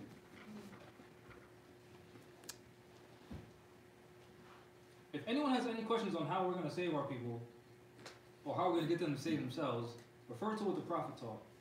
Read the 101s. Read the Holy Quran of the Moorish Holy Temple of Science. And read the several articles that the Prophet, I wouldn't say personally have written, but there's things that he said that I know he wrote. You know what I'm saying? And I put a lot of that stuff in the back of my third book. A lot of the things he said. So if you have any questions on, you know, like how do we get out of this? The first step is school. This is the first step. Because our people don't know what they don't know, so we have to introduce it to them. You said the 101s and what else? The Quran of the Moorish Holy Temple of Science. Any other questions? Any questions on this? No, I apologize. Go ahead. I did have a question. The difference between district and federal court, for clarity, please? There is no difference. They Okay, it is one court. and the same. Okay, Yeah. that's what I want to know. Thank you. The word federal means contract. The contract that the several states have is the Constitution. The contract that we have between the United States is the treaty. That's a territorial jurisdiction right there. As what? It's a territorial jurisdiction. Statutory? Yeah. No, it's constitutional. Yes? Say if it's someone that is detained, would you skip 3 and go to 2? Most likely, depending on what it is. But most likely it would be to the Court of Appeals, to appeal the decision of whatever lower court. Yeah. That's where the writ of habeas corpus comes into play. So in that situation, if someone's detained, you would have to identify who they are, their free national name, state for the record that they're a Moorish national, or Moroccan citizen, or Moor, right? Produce some type of identification, which a document with their signature on it, stating a name correction, is identification. It's either Title 28 or Title 18, so please write this down if you don't know. Because you do not need a photo ID as identification. It doesn't have to have a photo. There's no requirement saying it has to have a photo. It's either Title 28 or Title 18 of the United States Codes, subsection 1028, letter D, number 3.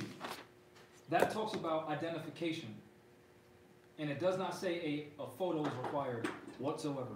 Sorry, one more time, please. Title 28 or Title 18 of the United States Codes, subsection 1028, letter D, number 3. 18. So it is Title 18. It's Title 18, not Title 28.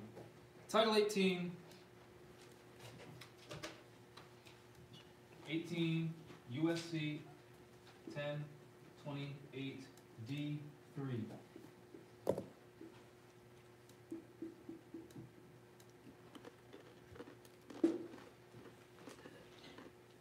You'll see that within the United States, they don't require photo ID. It's just anything that verifies what you're saying is true.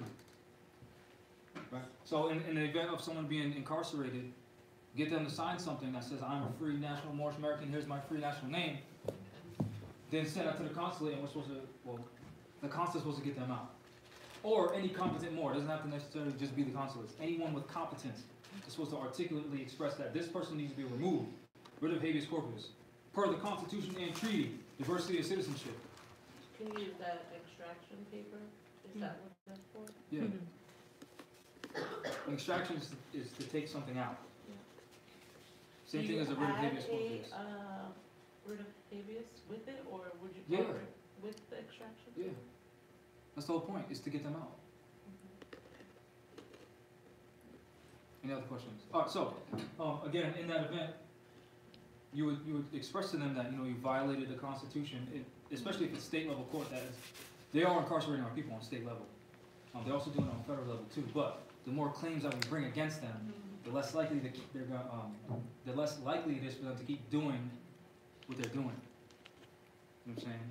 Because and when you study a lot, when you study more, even when these Europeans are killing our people on the streets, not even Europeans, policy enforcers, because there's some Asiatics and some other people with different nationalities, a part of their policy enforcement or municipal police killing our people. When they do kill our people, they give major payoffs to our people to not incite a riot, because they comprehend the power of the people united doing one thing. That's why they have to keep putting Christian ministers over our people in these organizations to ensure that that energy doesn't be directed against them. We have to direct this energy against them. That's why I said file claims, not complaints. Because when our people are marching in the street, they're just complaining. They're not making claims. When the Moors are expressing, you know, the various violations, they're complaining. They're not making claims in court. Don't complain to me. Make a claim, and I'll help you with it. You know what I'm saying? And then all those complaints you have, they violate me because of this, put that in writing and tell on them. Yep. That's how I see it. I see it as telling on them. You get what I'm saying? Tell on them. Tell.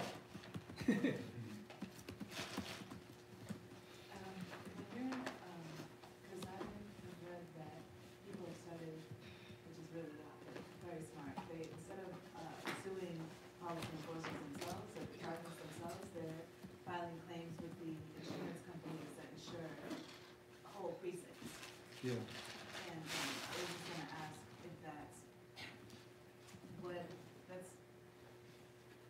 You're talking about going after their indemnity bond, their insurance. where are you going? Because that's, you just said civil contract and injury is. So now, but when you're dealing with the insurance agency, you're dealing with something out of court, outside of the courtroom. Okay, You can deal with an arbitrator, or you can deal with the insurance company themselves and file a claim with them. okay, I'm suggesting just go straight to federal court. okay, What you can't do, there's multiple ways to go about this. okay. I'm pushing federal court because they have jurisdiction over all of that. But you can hit them both. Yeah, you can lean them, but make sure you're leaning human beings. Yeah. You know what I mean? And the corporation, because it's a body. Lean actual humans. That's been a big topic in the chat about leaning the straw man. But besides talking about the loan, man, it's a risk. I think that I've seen that you could be able to do a writ of Toronto. You could be able to ask for all the information, whoever is working in your case, demanding them. That's where the discovery. Yeah. Yeah, Personal discovery to be able to get you all the documents Not me. and the positions and who is insurance Yeah, but company.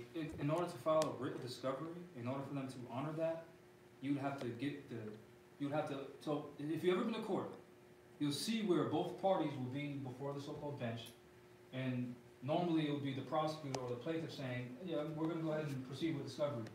Then the magistrate will say, or the so-called judge, okay, do discovery and then appear on this date. They're telling, now it's court ordered for both parties to do discovery. Which in that situation, we're supposed to agree, in that situation, we're agreeing to the person who's supposed to be impartial, to ensure justice is served. I'm just speaking how the principle of it. I'm not saying that European is a judge. I'm saying that's how it's supposed to happen. Oh, they sell each other out over there if you have an attorney. No, I'm not arguing that. I'm saying if you are in court as a plaintiff, you're trying to get the defendants to give you any of the documents, you would follow a writ of discovery with the courts to get the court to order the defendant to produce all the information that you requested. That's what I'm saying. I'm trying to show you how it functions. Because you can send me a writ of discovery, you can send me a writ of discovery and I don't have to answer it. But if we're agreeing to a courtroom setting to ensure impartiality, because when we show up, we're appearing, meaning we're submitting, that's what we're agreeing to, then of course I'm going to play the game with you. And by game, I mean go by the laws, that's to be clear. You know what I'm saying? Because remember, all men are independent of all laws except those prescribed by nature.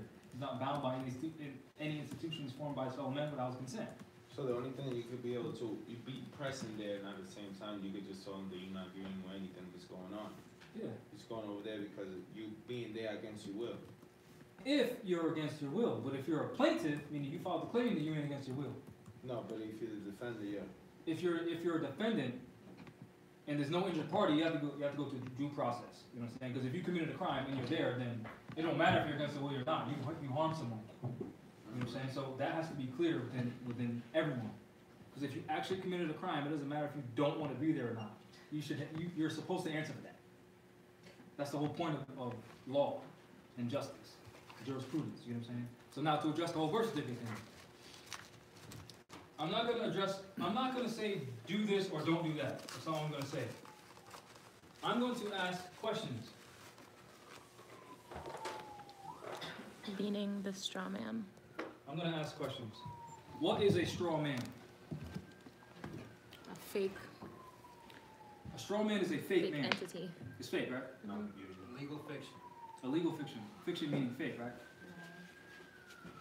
Can you lean against something that is fake? Something that doesn't exist? No. Why not? It doesn't exist. Okay. It's not tangible. Okay. So what is a lien? Putting pressure on something. Okay, that's one way to explain it. What's another way to explain what a lien is? That's not wrong, just so you know. Posting up on the wall. Posting up on the wall is a lien, okay. To hold something until payment? A lien is holding something or claiming an interest in someone's property until a debt is paid. Right? Okay, so knowing that a straw man is a fake man, can something fake own property? Any other questions?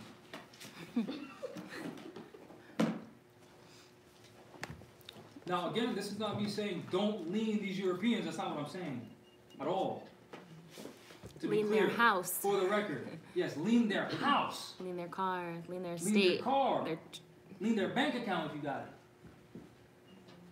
Physical lean things. Something that's theirs. Something that a human being owns.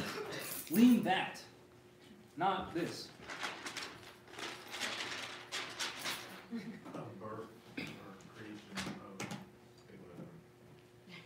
Any other questions? So how do you find out Find out what?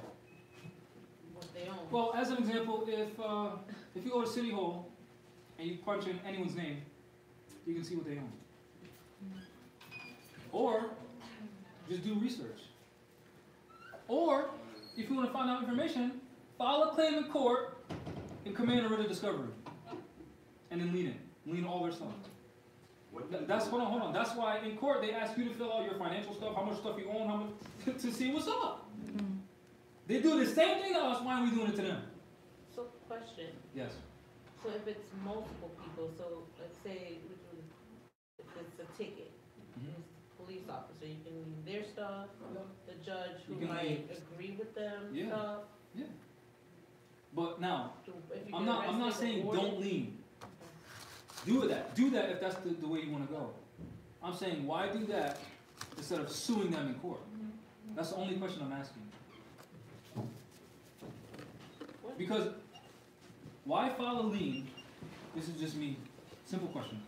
Why file a lien if you can sue them in court? It's always better to sue first. Huh? So you say sue first. No, I'm just posing a question. I'm not saying do anything. You do whatever it is that you wish. The I'm outcome. saying if you file a lien, right, and it's not honored, then what? You take the collateral. Then you sue. And who's enforcing that if they're not even honoring the lien? But So in that You event, need where to they don't, sue. there you to go. sue in the first place is also a lien, because you're putting pressure on them. You're claiming something. You're claiming an interest. And you can sue in a company with that, a company suing with a lien. Yeah. Now, granted, Abdullah called me in regards to this very thing, and he expressed certain things. One of the things that he expressed was justice delayed is justice denied. These Europeans will try to delay things. They can't stop all of us. That's my point. Yes. So let's say you're an author, you have 3 books out that create security or some kind of revenue, and they've been out for 3 years, creating content and revenue. And I had a claim against you. I leaned all 3 of your books because that's your creative property that you made. But now, so I'm making that statement to answer Yeah. the Yeah. question. So I'm gonna do that to lean your books, yeah, and you can be like, okay, I'm not gonna sell my books anymore. yeah, In your defense to make sure that I don't get paid. Can't get any more. Get paid, so how do I get remedy exactly, from leading your 3 books that once upon a time was creating revenue? Exactly. You could be like, okay, I'm not gonna sell these books, I'm gonna sell these other books yeah, instead. Or not do that in the sense where you could start leading my property, I'm gonna lead you, I'm gonna lead your house, I'm gonna lead your car, I'm gonna lead Yeah. whatever you have. yeah. If you wanna be destitute, like, you can't lead me, so Yeah. what now? But when like as an example, if you lean a car, you just follow the document. He still has the keys. He can still put it in the ignition and then still go. So you have to get someone to enforce that. Which the Moorish nation don't have a military, nor do we have armed forces or any type of anything. So how are we enforce? My question is, how are we enforcing that honestly? So That's my all up question. to the federal court to make sure they're going So to. to make sure honor, they go and- enforce it on their people, exactly. Which again, they can delay things. Of course they can. But how are they saying no to 1,000 more at their doors? How are they saying no to that? Because every time there's a so-called march on whatever, these people come out and make a speech. They say something because they have to address it because the people are demanding it. Even with one of these so-called Indian chiefs out here, he went to wherever he went. He was trying to talk to some politician. He went there every day and beat a drum until that dumbass came outside and addressed him. Yes. Well, also, if one person is going to federal court, then us as a body and a community, we need to go with them, because that in itself, if we're expecting their officials to put the lien on their people for us, then we need to put the lien on the official that has that power to correct their people. Yeah. So, Put the pressure because on. we can't be everywhere at all times, so let's put the pressure, put the lien on the person that can affect change within So- their people. Now, can I relate that again to these policy enforcers shooting our people? All eyes is on him now. All that pressure's on him now. So of course the judicial system's gonna say, yeah, we're gonna award this family this much money and he's gonna go to jail. That's law. You have to recognize that. That is law. Because everyone's thinking one thing about that policy enforcer who just murdered someone. You know what I'm saying? Please recognize your potential as a people. Because if we don't, we're going to be stagnant saying, well, this ain't going to work, so I'm not even going to try it. And then what? We're just sitting back and writing things and that's it.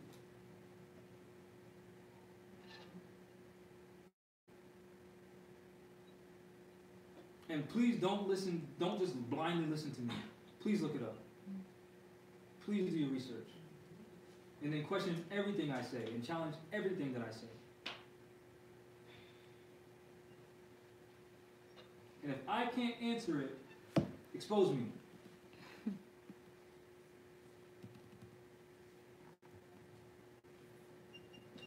Because I'm not about being up here just running my mouth, acting like I got remedy. I do not want to be in poverty anymore. I'm about the remedy. What's going to get us out of this? Not what's going to make us look good and feel good. That's stupid. And that's not a personal attack on anyone. If there's a leech on your arm, you're not going to put a gold chain on. You say, look at my gold chain. You're going to take the leech off. You're not going to say, get off. You're going to take it off.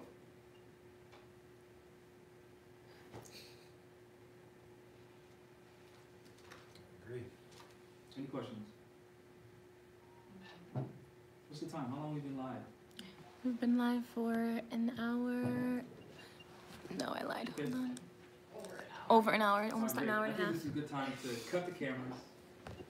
Say that? We're going to still build after the camera's off, just so you all know. What about the thing that you created? Okay. Things To be read? earlier today. Oh yeah!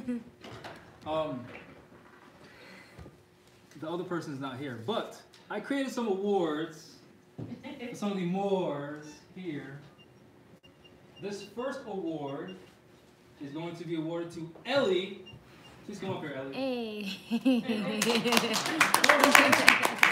On camera. Go ahead. All right, he doesn't want to be on camera. Look. He doesn't want to be on camera, but everyone in here can see him. So this is a certificate I wrote for him. It's the Sadiq Award. Sadiq means faithful. It says, know all you men that these presents shall come, that on this 9th day of Rajab in the Moorish calendar year of 1440, which is March 16, 2019 in the Gregorian calendar year, that the said Eli Auguste L, am I saying that right? Great. Has received this award for his faithful performance as an active Moor within the Moorish Divine and National Movement. Around July 2018 to March 16, 2019, Eli L has not only provided the necessary funding to temporarily provide Moorish provide a Moorish ID printing machine with his own finances to service the Moors of our area. In doing so, he also, being part of a two-man team, he was tasked with printing the IDs and spent over 72 consecutive hours with no sleep working on said task to ensure that the Moorish IDs were provided to the Moors in this area in a timely manner. My hero.